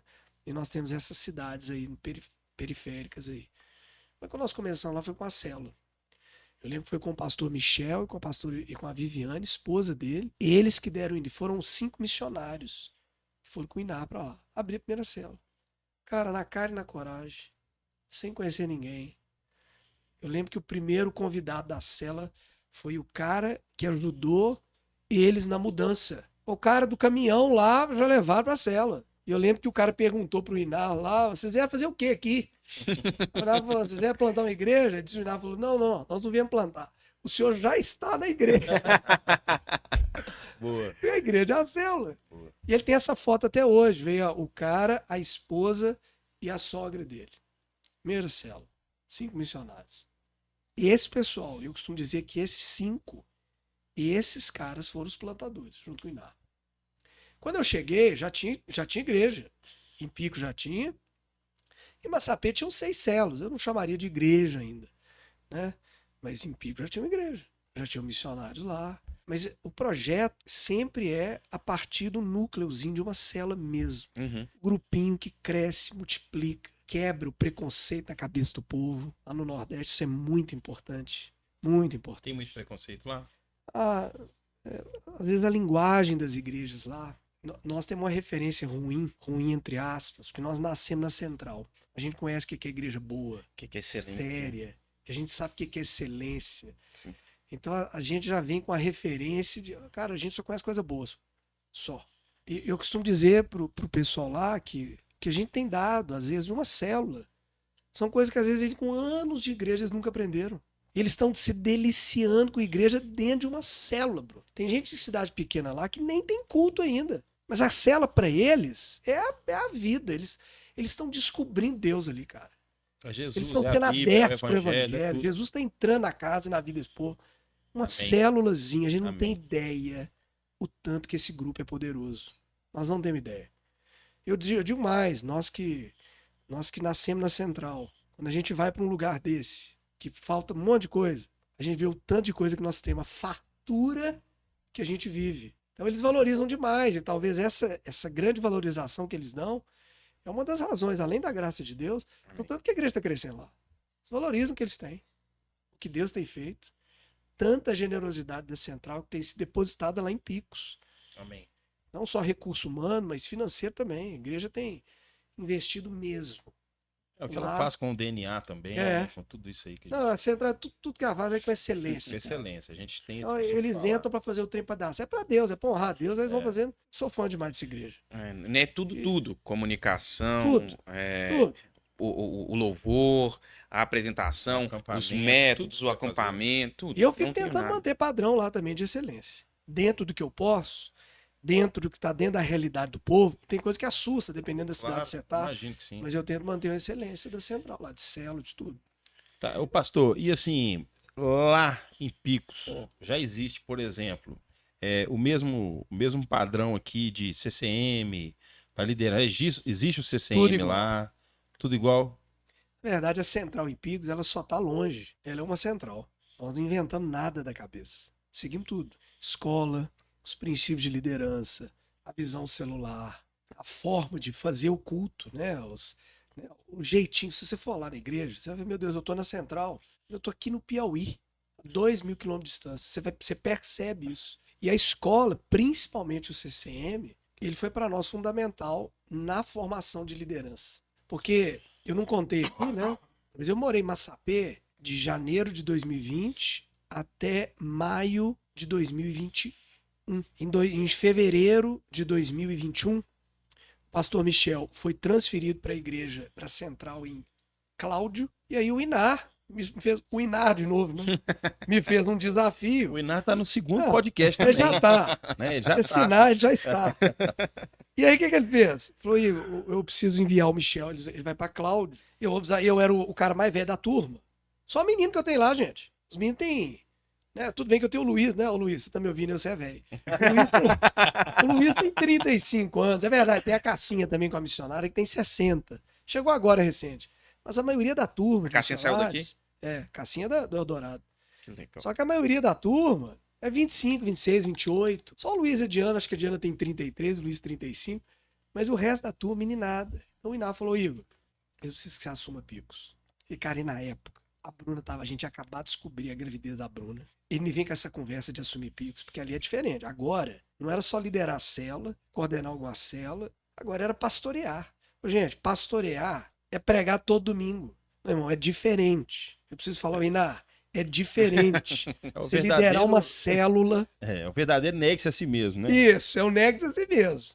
Liderar uma célula, cara, é uma coisa. Subir num púlpito e pregar. E célula, você divide a palavra. O culto, meu irmão, você sobe lá. Brunão, você tem 50 minutos para entregar uma palavra. Você falou, o quê? Eu tinha experiência no meu outro trabalho com oratória, público, palestra, aula. Eu dava aula, aula de matemática, de física, eu fazia isso. Então, isso não era um problema. Mas eu tenho facilidade de falar de algo que eu domino para valer. Sabe assim? Nossa, confiança, cara, né? falar do evangelho, pregar a palavra, um peso de um temor, você não tem ideia. Eu suava frio pra subir naquele palco, naquele púlpito. O dia que o pastor Iná pediu, a primeira vez que ele me chamou para eu fazer conexão. A conexão. Nossa, você tá doido, que é a conexão, meu filho. Ô Igor, sem brincadeira, quando ele me chamou para fazer a conexão, que deve dar o quê? Ali uns 10 minutos, se muito, né? Muito. Cara, eu fui ao banheiro 7 vezes antes, assim, mas dor de barriga mesmo, assim, Não, cara. Você não tem ideia, Agora, só explica pra gente o que é conexão, o pessoal entender. A conexão é quando começa, né? Começa o culto. Então, acaba o louvor ali. Acaba o louvor. Fala aí, pastor. Quando acaba o louvor ali, geralmente sobra um irmão da igreja, que não precisa ser um pastor, e ele vai fazer aquele momento dos dízimos, das ofertas, e vai passar a palavra pro preletor, pro pastor da noite lá. Não tem mais de 10 minutos. E ora ali pelo dízimo, né? Ou então a gente às vezes sobe já ali, porque o louvor trouxe um ambiente assim, né? De muita adoração, então você entra ali, dando continuidade à oração.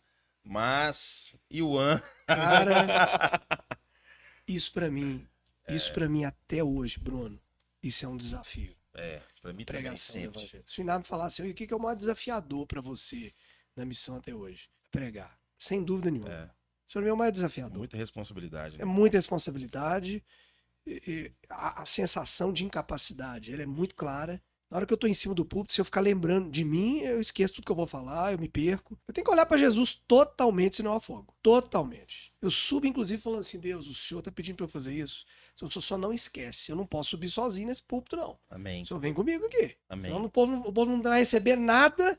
Eu não sei nem o que eu vou falar. O Senhor sobe comigo. Logo quando eu fui para Picos, o pastor, o Luiz Paulo, que é missionário, que hoje é da Central em Massapê, ele veio, substituiu. Na verdade, eu assumi Picos em março, o Luiz Paulo só chegou em junho. Março, abril, maio e junho, eu tive que viver nas duas cidades. Eu tive que fazer culto em uma, culto na outra, celo em uma e celo na outra. Cara, eu tinha cela segunda, terça, quarta, quinta e sexta. Por quê? Não é porque era o projeto, era isso, que eu precisava de que alguém chegasse. A gente não tinha um missionário para assumir. Massapê estava indo muito bem, você lembra do culto? 100 pessoas na quadra. E Deus enviou o Luiz é uma benção, ele e a Diana, tem ajudado a gente demais. Hoje eles pastoreiam. Massapê, inclusive, das cidades, é a primeira cidade que nós temos hoje uma igreja, um galpão alugado. Primeiro. Então, para nós é um motivo de alegria demais. Porque a gente queria as células, claro, porque primeiro você constrói a igreja nas casas, mas depois a gente precisa de um Massapê de um tem ambiente. quantas células hoje? Hoje Massapê tem 19 células. Amém. Para o público que tem Na lá. verdade tem 19, mas é uma cidade a 12 quilômetros de Massapê, se eu não me engano, tem 9 células. Então Massapê com essa cidade dá umas 28. Então, e aqui? A gente veio até conversando, uma dúvida que eu tenho. Porque, igual você falou assim, você vai lá na igreja, lá em Picos, você sente, né? Você se identifica com a central. É a rotina da central de um culto. Mas eu quero saber o seguinte, a célula lá, ela é igual à célula daqui, mas eu não falo assim, a lição, isso não. Como o calor, né? Eu falo assim, as pessoas, como que foi em termos de adesão, sabe? Formar células lá. Você foi líder aqui. Foi. E foi líder lá, porque não deixou de ser líder, né? Que eu acho muito legal, porque o pastor Paulo Mazzoni é líder de célula, né? Então isso pra gente é uma honra. Eu acho isso legal demais.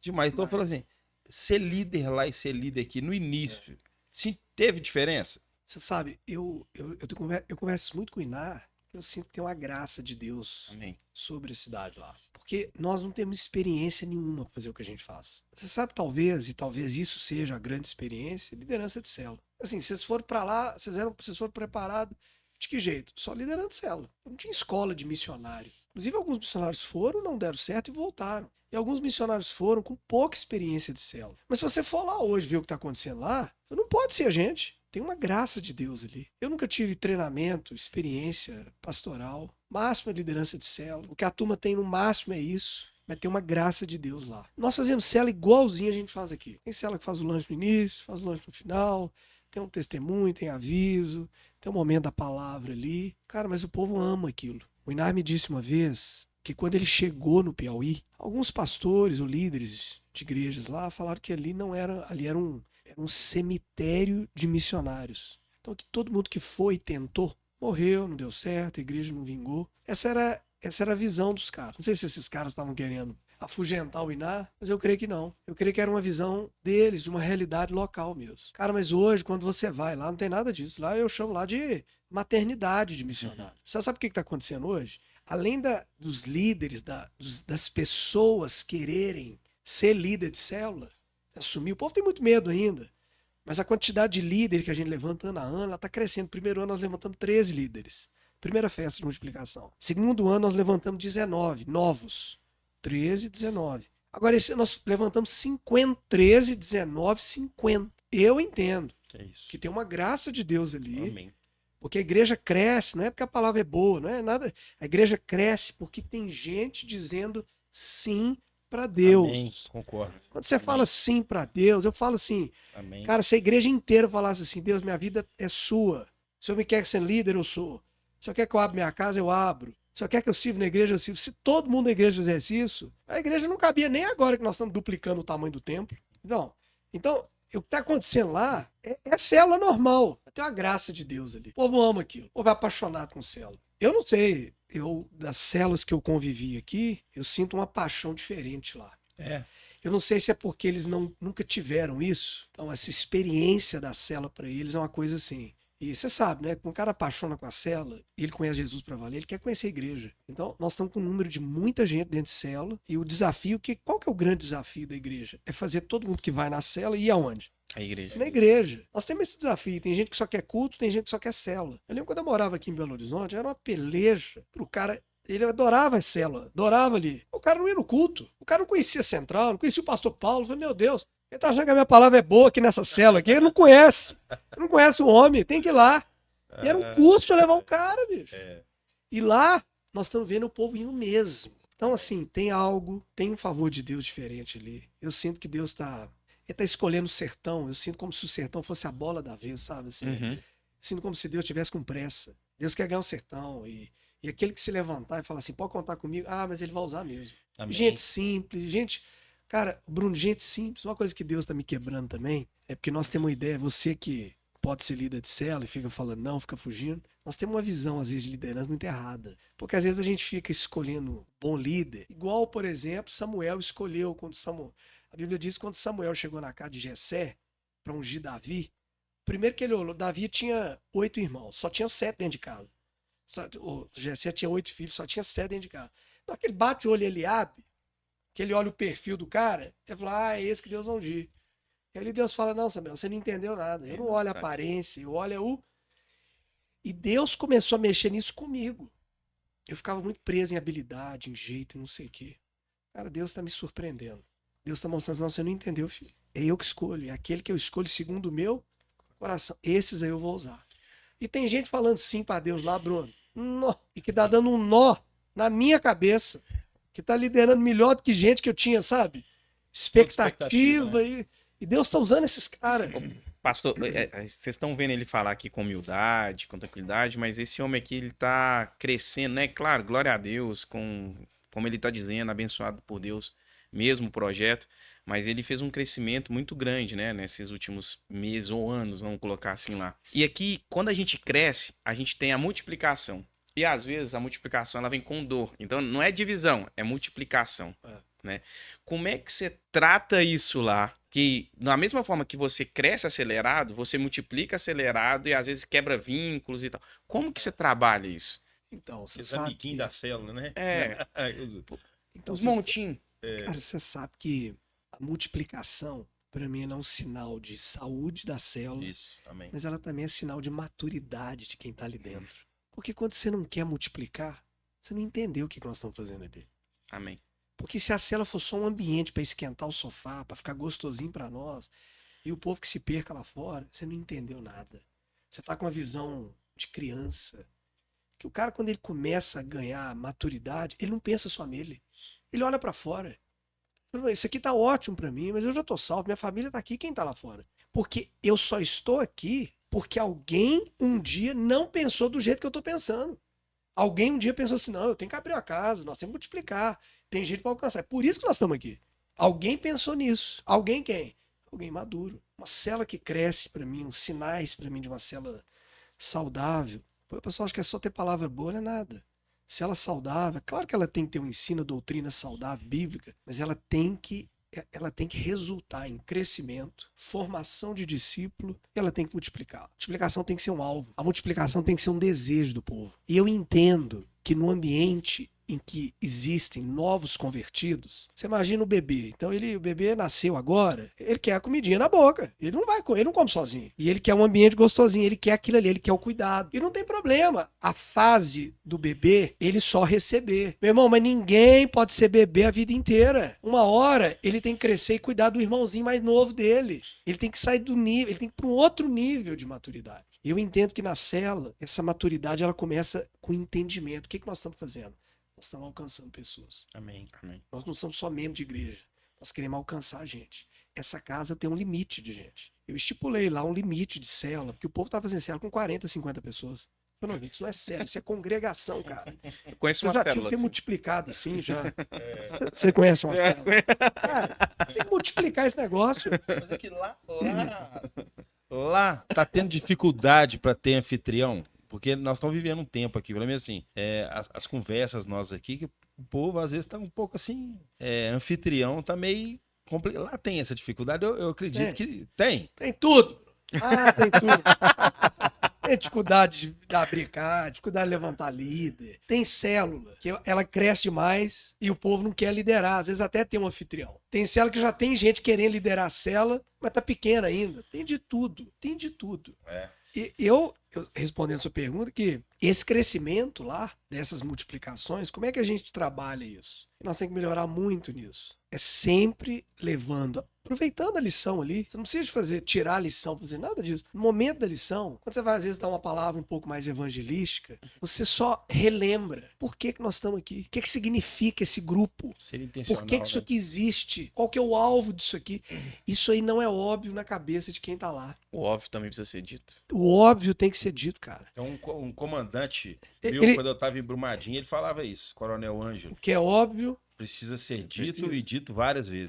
tem que ser dito. Não, senão para você muita erra. gente, inclusive, o óbvio não é óbvio, porque eles ainda são bebês. Eles chegaram agora, eles precisam de ouvir isso. É verdade, quando a multiplicação ela só é anunciada perto da multiplicação, ou quando a casa está muito cheia, isso é um bloqueio, isso é um baque, problema. Porque ninguém gosta de multiplicar a princípio. À medida que o trem vai ficando gostoso, a turminha tá ficando junto, e eles vêm assim, pô, agora que o negócio tá ficando bom, você vem com esse negócio de dividir? E é isso, pastor. Ainda fala Vem com essa dividir, conversa, né? Vem com essa Vai de dividir a dividir. gente? É isso aí. Mas é Maturidade, multiplicação. então já vou entrar nessa pergunta que eu ia fazer. Qual que foi, né? E a proposta nossa aqui do Tonacelo é, inclusive, falar sobre as dificuldades, né? Na caminhada. Não sei se foi aqui, se foi lá, mas eu queria, Os assim, desafios. se der para lembrar aí, né? Talvez nunca teve nenhum, né? Mas a cara dele. Mas uma dificuldade como líder. Uma dificuldade como líder durante a caminhada e que o Senhor deu uma estratégia. Tem essa história? Tem. Para os missionários, existe uma grande dificuldade, que é de viver num outro lugar. Todo missionário tem esse desafio. Eu pedi isso muito a Deus. Falei, Deus, me faça ficar bem aqui. Porque eu não vou conseguir fazer um bom trabalho se eu não estiver bem aqui. E depois que Deus foi me dando uma estrutura, né, de paz, de que eu fui dando certeza que Ele me queria, eu sentia que à medida que os missionários chegavam, saudade de pai, de mãe, de clima, de amigo, de vida, de estilo de vida. Eu sentia que eu tinha que trabalhar muito isso neles. E a gente foi trabalhando, trabalha até hoje. Nós nunca tivemos com uma equipe tão coesa, tão unida, tão preparada para fazer o trabalho, né? Ninguém que chega de Belo Horizonte chega pronto. Eu não cheguei, ninguém chega. Só que um desafio, além desse, que tem a ver com o que você está perguntando, é o desafio da liderança de célula. E liderar é desafio mesmo, porque nós temos uma ideia que célula boa é célula que cresce, célula que tem gente. Isso não é muito errado, mas eu não acho que são só esses os indicadores de uma célula boa. Quando a célula não cresce, a ideia é de que... Qual que é a ideia? O que vem na sua cabeça? Você é líder e sua célula não cresce, Tô fazendo algo errado. vai sempre a mesma turminha. Ou pelo contrário, em vez de crescer, ela tá diminuindo. E aí vem os medos, né? Eu não sirvo para isso, eu preciso abandonar a liderança, não é para fazer isso. Então, todo líder, ele vive isso. Ele vive um conflito com ele, né? Ele vive um conflito de identidade, porque ele acha que ele faz o que ele é digno de fazer, porque ele é bom. E não tem nada disso. Então, sabe, ele fica procurando estar bem na justiça própria para poder liderar a célula. Muita gente tem esse conflito. Mas eu ainda sou pecador, como é que eu estou liderando célula aqui? Sabe? Isso é um processo, uma luta interna. Todos eles vivem isso. A gente fecha a célula lá em Pix, fecha também. Abre muito, fecha. Tem que talvez transicionar, mudar a liderança. Tirar alguém da liderança que não deu certo. Mas eu sinto que todo líder passa essa luta interna. De achar que não é capaz, de achar que não dá conta, sabe? Tem dia que você dá a célula, você não quer ir lá para dar a célula. Tem dia que você não tá bem para fazer a lição. Tem dia que você é um anfitrião da casa, você não tá querendo célula hoje. Eu acho que a gente, depois que a gente começa a servir, a gente esquece dessa humanidade nossa. Cara, tem dia que você não tá bem, tem dia que você não quer abrir a célula, tem dia que você não quer dar lição. Como diz o Iná, uma vez me contou que às vezes tem um dia que a gente acorda e diz, meu Deus, hoje eu não quero ir na igreja, não. Meu Deus, eu sou pastor, eu tenho que ir. Hoje eu não acordei bem pra pregar, não. Sua esposa, elegantemente, já fala assim, meu bem, você é o pastor da igreja. Você precisa ir hoje. Cara, liderança de célula é assim, cara. Tem dia que você não tá bem. E eu te falo que é no dia que você não tá bem que Deus vai te usar mesmo. Não, então, eu ia até falar isso. Já aconteceu comigo de eu estudar a lição, de eu estar preparado para assim, ó, hoje a lição vai ser top. Inclusive, tem uns irmãos na célula A, B e C que a lição vai... Para eles. E eu voltar para casa falando assim, nossa, fui péssimo. Fui péssimo. Fiz nada, E aí, né? E tem dia que a gente sai da célula e fala assim, não, hoje não foi nada do que eu queria. Aí um irmãozinho vai e manda mensagem e fala assim, cara, como era tudo que eu precisava ouvir. Tudo. Engraçado, né? Mostra só porque nós somos totalmente dependentes eu do Senhor. entendo que essas coisas é para Deus mostrar para nós que é Ele que está no controle. Exato. É Verdade. pra Deus ficar te lembrando. É. Sabe? É verdade, é isso Deus aí. precisa te lembrar. Porque para e pensa, se tudo que você for fazendo for dando muito certo, você começa a achar que é quem? Que é Que é você. você. Ele tem que, de vez em quando, ele tem que te dar umas lembradas. Esqueceu que sou eu que estou controlando tudo? Aí você lembra. Isso, para mim, é fundamental para um líder não abandonar a liderança. Cara, eu fico pensando, Mateus 28, quando fala da grande comissão, ele Uhum. fala de fazer discípulos. Eu não estou falando aqui que cela é o único jeito de fazer isso. Jesus dá ali 3 ordens. Aqueles últimos 3 versículos ali, então ele orienta a pregar o evangelho, batizar, né, fazer discípulo, batizar o discípulo, ensinar o discípulo a obedecer. São 3 ordens. Eu não estou falando que você não pode fazer isso fora da célula, mas dentro da célula é tão mais propício fazer isso, fazer o discípulo, levá-lo ao batismo, que batismo é compromisso, é enraizar, é um outro nível de relacionamento Casar, com né? Deus. Pra parar de. É sair do namoro e entrar no casamento. Você tá entendendo? O cara vai fazer isso aonde? Na cela ele convive com você, ele recebe. Ele tá ali toda semana. Essa decisão é mais coerente pra vida dele, sabe? Ele vai, inclusive ele batiza porque ele vai continuar convivendo com a gente. Que o batismo para mim, eu entendo batismo também como uma aliança com uma igreja local, com a igreja que você frequenta. Exatamente. Você batiza na cela para frequentar com a igreja. Ser membro. A igreja que se alimenta, você ser membro. É coerente isso. E o ensinar a obedecer. Ensinar a obedecer, outra palavra, é discipular. Cara, como é que você discipula sem andar, sem conviver? Tem que dar testemunho. Sem ser exemplo, né? O Sem andar ser é o que eu exemplo, falo. sem A gente sem- aprende muito com o Bruno sem ele abrir a boca. Só A de gente conviver. conviver, o relacionamento dele com a esposa dele, o tratamento dele com os filhos, o comportamento dos filhos. Parece que a gente tá vigiando, não é vigiar. Mas quando você para e fala assim, esse cara tem alguma coisa diferente. Esse cara tem alguma coisa diferente. Eu acho que a gente aprende mais observando os outros do que com o que eles falam. Você vai observando conduta, escolha, o jeito que o cara perdoa, como é que ele vai reagir nessa situação. Como ele Você fala, responde. meu Deus, esse cara é crente mesmo.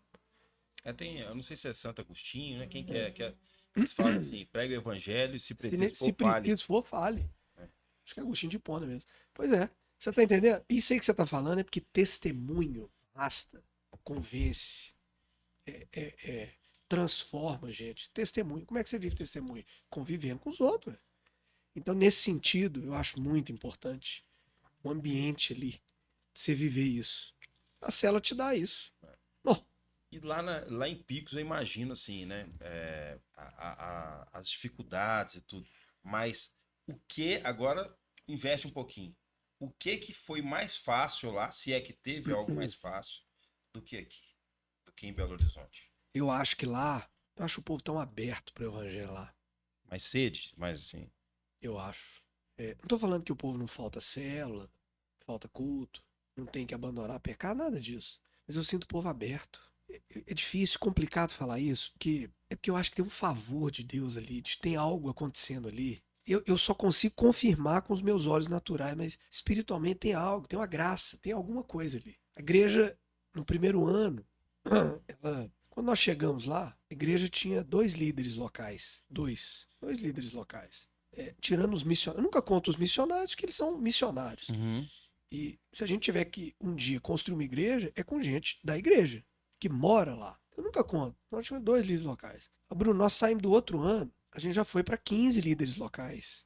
E isso faz um absurdo, uma diferença absurda dentro da igreja. Aí no outro vem mais 19. Então a igreja de 2021 a 2022, ela cresceu 62%. E agora de 2022 a 2023 foram 115%.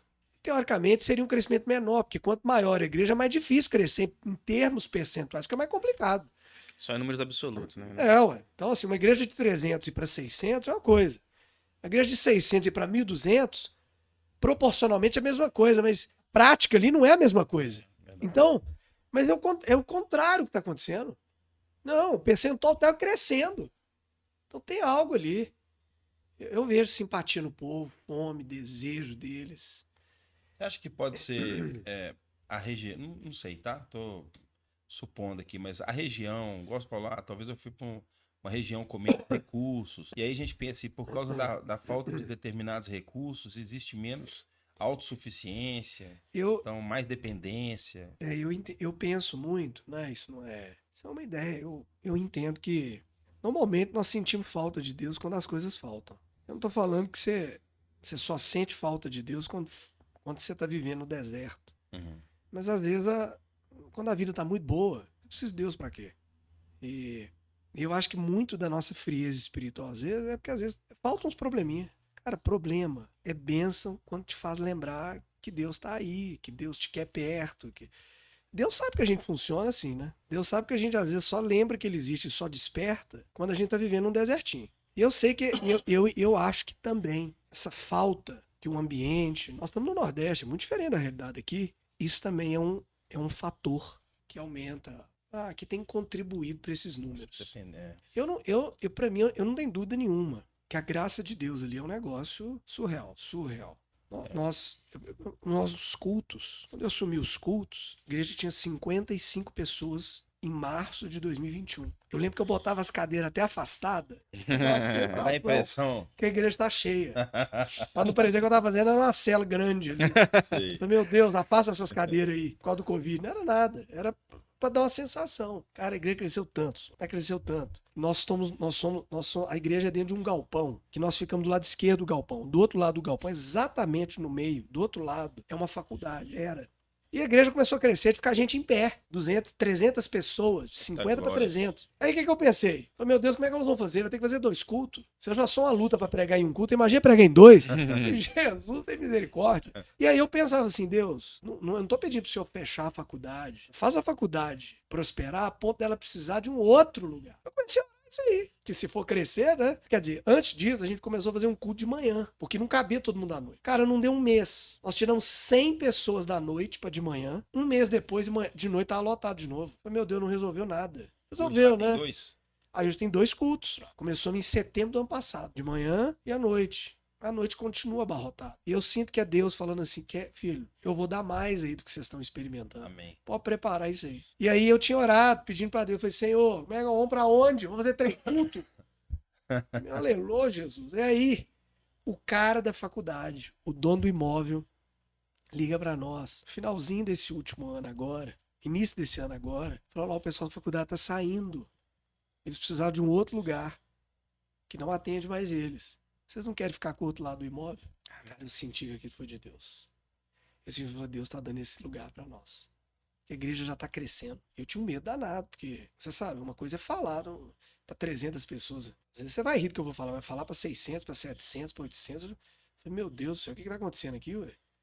Mas eu sentia que era Deus que tava, sabe, guiando. Falar, eu não tô sob controle de nada. Eu falei, Deus, se eu quer dobrar a igreja é sua, eu faço o que você quiser. E aí eu levei essa proposta pro INAR, levou pro conselho, e eles aprovaram. Hoje nós já temos outro ambiente. Nesses dias está em processo de obra e a igreja vai ser um pouquinho mais que o dobro do tamanho. Imaginou? Vai caber ali 600, 700 pessoas no culto. Amém. Coisa de doido. Deus total, cara. É Deus total, cara. Imaginando esses cultos gigantes. Culto gigante aí, imagina Billy Graham pregar para 1 milhão. Que loucura. Você consegue enxergar o que Deus te mostrou para fazer essa diferença? Porque assim, com todo respeito, todo mundo passou lá, tem uma história, construiu, preparou um terreno, frutificou, semeou para que você pudesse chegar, é claro. Mas quando você chega, você consegue expandir. Qual foi a sua estratégia? Você acha assim, não, eu fortaleci os líderes, eu peguei os líderes, eu sabia que as células já estavam consolidadas e eu precisava expandir, ou eu comecei a visitar cada uma das células, ou eu participei e chamei os líderes para próximo de mim. Tem alguma coisa que Deus te mostrou e que você começou a fazer que você fala assim, façam isso?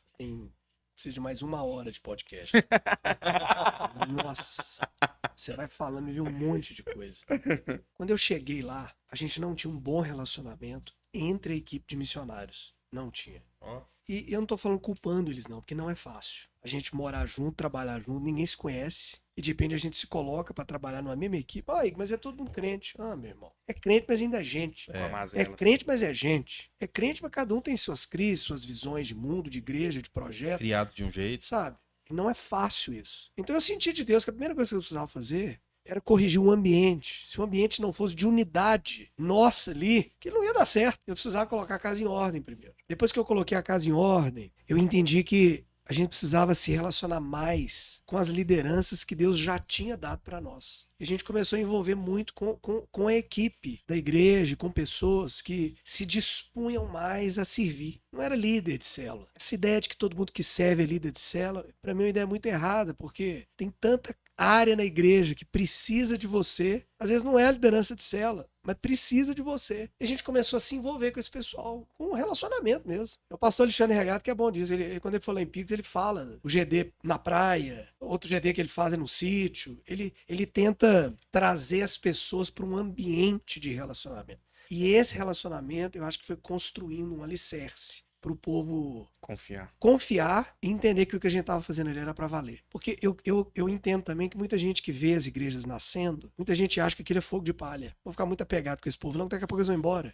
Ainda mais que eles sabem que a gente é missionário, né? E lá no sertão, nas cidades pequenas, muita gente pensa isso. E, inclusive, nós já tivemos alguns missionários que tiveram que ir embora, e eu creio que na cabeça do povo, o que eles pensam? Ah, tá vendo? Eles vão ficar aqui um tempinho, nós vamos adorar isso aqui tudo, e daqui a pouco eles vão, ó... Isso, eu imaginei isso aí. E quando a gente começou a andar com eles e criar vínculo, amizade, a gente estava tentando mostrar para eles, é para valer. Nós vamos construir algo para valer. E é muito mais do que uma igreja para vocês. É uma igreja que está sendo firmada para as próximas gerações, para seus filhos. Essa igreja que nós estamos fazendo aqui. Não é uma moda, é uma modinha. Nós estamos fazendo para valer. Tudo que a Central tem feito é para valer, cara. Para dar certo, é para durar. São frutos que permanecem. E eu acho que esse vínculo foi tirando do povo esse medo. E você sabe, quando o povo perde o medo de servir ou começa a ter uma visão, tipo, é para valer, é a minha igreja. Eu vou dar o que eu tenho. Amém. Eu vou servir. Eu vou abrir minha casa. Preciso de um líder. Conta comigo. Se alguém para me ajudar aqui a organizar o culto, conta comigo. Conta. E a gente começou com um trabalho de voluntariado na igreja, o negócio explodiu. Muita gente servindo. Muita gente. Começou a chamar o povo para servir. Quando nós chegamos na igreja, quando eu cheguei em março, a igreja, todo culto funcionava com missionários. E esse foi o primeiro ajuste que eu queria fazer. Eu falei, não, essa igreja tem que funcionar com gente daqui. Porque missionário tem que ser enviado. Ainda tinha uma equipe que morava com a gente na cidade. Não, a igreja, missionários vão ser enviados. Eles vão plantar as células nessas cidades aí. E na hora que eles forem enviados, como é que vai fazer com o culto? Não, tem que ter igreja aqui. Então hoje a conexão é com gente de lá. Projeção com gente de lá. Fazer o dia da ceia do Senhor é com gente de lá, que prepara a mesa, que prepara os potinhos dos cálices, tudo. Tudo com gente de lá. Sentimento de pertencimento. É isso que começou a acontecer. Eles começaram a entender que a igreja era deles. Inclusive eu falava uma coisa, eles não gostam muito não, mas eu sempre falo. Falo assim, gente, a igreja é mais de vocês do que nós. A igreja é suas. Nós estamos aqui liderando, mas a igreja é de Picos, é de vocês. É a Central Picos. Para isso ir entendendo. Eu falo para os meninos, falei isso nas unidades que a gente está abrindo também. A igreja é deles. Essa ideia de pertencimento, de que a minha participação faz diferença. Ah, meu amigo, isso aí desperta o cara. É porque a igreja ela é colocada num lugar e ela se faz relevante para aquela comunidade, né? E aí quem que é a parte relevante? Eles mesmos serão relevantes na comunidade. Eles. E agora, eu entendo também que eles olham, né, para o pastor e para aqueles que estão à frente. Hoje, porque quando você falou assim, os caras iam lá, cuidavam, faziam um projetinho muito bacana, mas depois iam embora. Talvez o sentimento ali era falta de uma paternidade mesmo, né? E agora não. Então, assim, eles não gostam que fala isso, mas por quê? Porque eles têm uma identidade de agora com o pastor. Eles escutaram a voz do pastor, né? Isso aí. Mas a maturidade, ela já está nascendo. Porque, cara, o nosso grande pai é Deus que é pai. Amém, claro. Pastor não dura para sempre em lugar nenhum. Pastor Paulo não vai ser o nosso pastor pro resto da vida. Coitado, uma hora tem que descansar, né? Mas eu quero dizer que essa maturidade está nascendo. É passo a passo. Primeiro ele tem que entender que a igreja é deles. Pessoas maduras. O meu papel aqui faz diferença. Depois ele tem que entender que eu quero servir independente de quem Deus estiver levantando lá. Mas isso é um processo. É para Deus, né? É para Deus.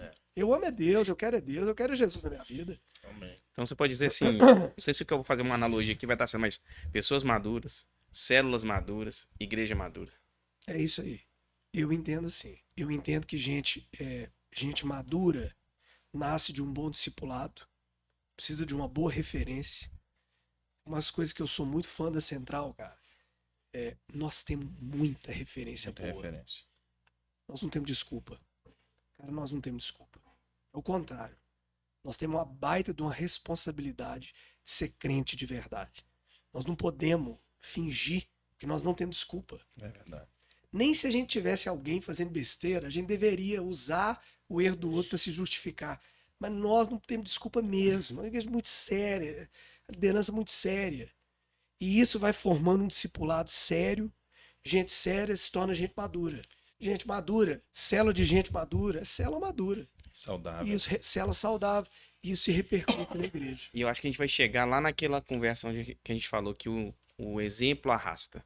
E vai chegar naquela frase que você costuma falar, que acho que o pastor Oswaldo que fala que a célula é onde as máscaras caem. É. Então, na hora que você está próximo das pessoas, a gente consegue enxergar as qualidades, os defeitos. Mas aí a gente respeita mais quando a gente vê que todo mundo é pecador, todo mundo vai cair, e sem independente se é o pastor, se é o líder, mas se a gente está numa célula madura e conectada a Deus, É esse ambiente de transparência, sabe? cria confiança. Esquece esse negócio de líder super-homem. Eu falo isso muito lá. Para com esse negócio. Quando você mostra a sua vulnerabilidade, você carece da glória de Deus, você precisa de Jesus na sua vida, que a gente não vale nada sem ele. Isso tira das pessoas o bloqueio deles se abrirem, sabe? Essa ideia de super-homem afasta o povo. É. Super-homem, ele até recebe aplauso, mas ninguém se identifica com ele. Por quê? Porque ele é super-homem. Ele recebe aplauso, mas anda sozinho. Sozinho. É isso. Né? É isso. É. E nós temos que gerar identificação. O povo tem que querer imitar a gente. Não é assim que o Paulo disse? Sejam meus imitadores. Como é que eu vou imitar um cara que é um super-homem? Agora, se esse cara tem falha, eu tenho também. É. Eu tenho espaço. Tem vaga pra mim. Tem chance. Tem jeito pra mim. Isso aí eu acho poderoso demais. Verdade. Sabe, essa transparência dentro do ambiente celular, isso é forte demais. É porque isso traz esperança, né? Demais. Isso traz para a pessoa um sentimento de que ela pertence mesmo e que ela não tá fora do contexto, não. Pelo contrário, quando a gente explica para alguém que uma nova vida vem, né? Quando Jesus Você vai nascer de novo. vai nascer de A novo. chance nova, começar tudo de novo. E aí a pessoa olha para você e fala assim, nossa, seu passado, como é que era, mas eu também tenho um passado terrível, mas você tem uma nova vida e eu posso ter uma nova vida. Então você mostra para eles, olha, pecador, falho, mas tem uma vida nova para você. Nossa, isso aí é libertador. Né? Essa expressão de Jesus com Nicodemos, né? Você precisa nascer de novo. Eu entendo que nascer de novo Deus está me dando uma chance. Não só de ser filho, mas é de começar uma vida nova porque é com Ele agora. Isso aí, cara, dependendo da vida que você está vivendo, isso é a melhor notícia do mundo. E eu entendo que tem muita gente que não quer saber de igreja, porque ele acha assim, eu já fiz tanta coisa errada. Eu já errei tanto. Eu não tenho chance pra mim. E aí ele não entra na igreja porque ele acha que não tem chance. Aí um dia na célula, ele escuta uma palavra, ele escuta ouvir falar da graça, do evangelho. Meu Deus, existe uma chance pra mim. Meu amigo, esse cara abraça essa verdade. Ele muda de vida. Nossa, isso é libertador. Então, aí a gente chegou num... Isso é libertador. Desculpa interromper. A gente chegou num momento então, que a gente tá falando de testemunho. Qual o peso? Você tava falando assim, mas teve um testemunho que mudou a sua vida? Que você, ou qual é o peso do testemunho dentro da realidade da célula? Testemunhos lá? Lá, ou como que você enxerga? É importante o testemunho? Faz a diferença? Quando nós chegamos lá, a gente não tinha liderança adulta. A maioria dos envolvidos na igreja era uma turma mais jovem. E eu falei, gente, essa igreja precisa de adulto. Cadê os adultos? Precisa de adulto. Precisa de muito adulto aqui. E a maioria dos casais vieram com os casamentos arrebentados. Eu gosto de usar a figura do casamento porque, cara, casamento quando é restaurado é um negócio que mexe com todo mundo.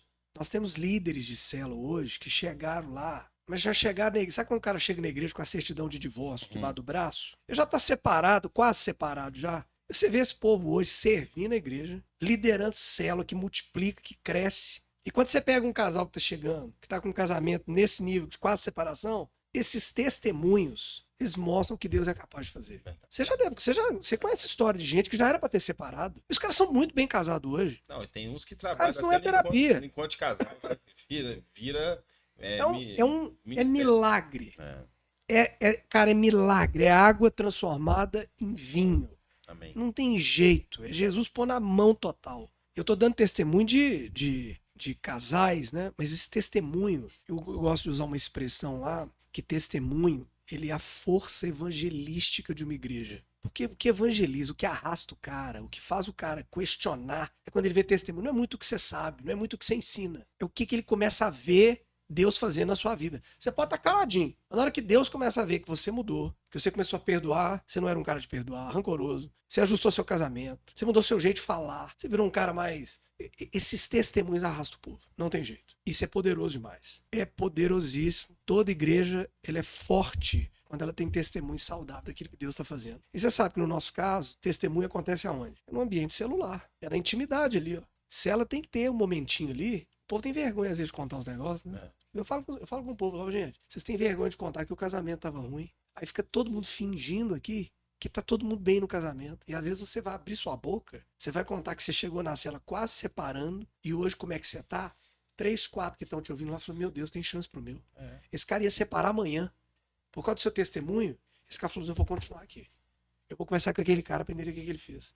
Nós não podemos ficar calados. Por causa da sua vergonha, você omite o que Deus tem feito. Nossa, né?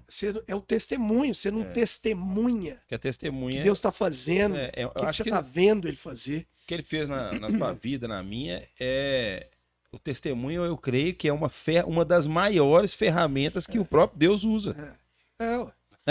Cara, mulher samaritana, aquela mulher tinha quanto tempo de convertida? Aquela mulher, depois de uma palavrinha com Jesus ali naquele poço, ela tinha quantas aulas de CCM, quantos cursos de teologia, tinha nada. Aquela mulher saiu dali, a única coisa que ela fez foi testemunhar. E foi um monte de gente foi crendo. Acabou virando Testemunho evangelista. é a força evangelística da igreja. Se Deus está fazendo, abre a boca e conta. Verdade. Amém. Conta. E deixa o Espírito Santo guiar. Amém. Só conta. Conta. Verdade. Conta. Sei que você falou, eu acho que é interessante a gente, para quem é líder, né, e está assistindo aí, você ter esse cuidado, né, de criar esse ambiente de testemunho na sua célula. Porque o testemunho, principalmente para o visitante, né, pastor? O visitante, Que não acredita. o cara que tá chegando. Duvida de tudo. Tá chegando incrédulo. Ele quer um casamento bom, mas ele acha que Deus não tem nada a ver com isso. Até que ele ouve alguém falando que o dele tá restaurado. Fala, como assim? Deus restaura casamento? Você precisa conhecer esse Deus. Deus salva, restaura casamento. Não sabia disso, não. Continua andando com a gente aqui. Você vai ver muito mais coisa. Eita, Você glória. tá impressionado só com isso? Cara, por isso que a gente tem que abrir a boca na célula. Verdade. Você sabe que eu sempre tenho até hoje um problema, porque eu sou muito falão. E se eu não ficar esperto na célula, eu só fico falando, igual a maritaca lá. Célula é lugar, cara, de você deixar o povo falar. Joga a bola pra cima e deixa. Você solta o ambiente, solta o assunto na mesa, põe uma pergunta provocativa, deixa o povo falar. Deixa o povo pôr pra fora o que eles pensam, o que eles acham. Porque como é que você conhece o povo se o povo não fala? Cara, se o povo não fala, você nem sabe se o povo concorda com o que você tá falando. Uhum. Porque às vezes tem gente que tá só te ouvindo ali, ó.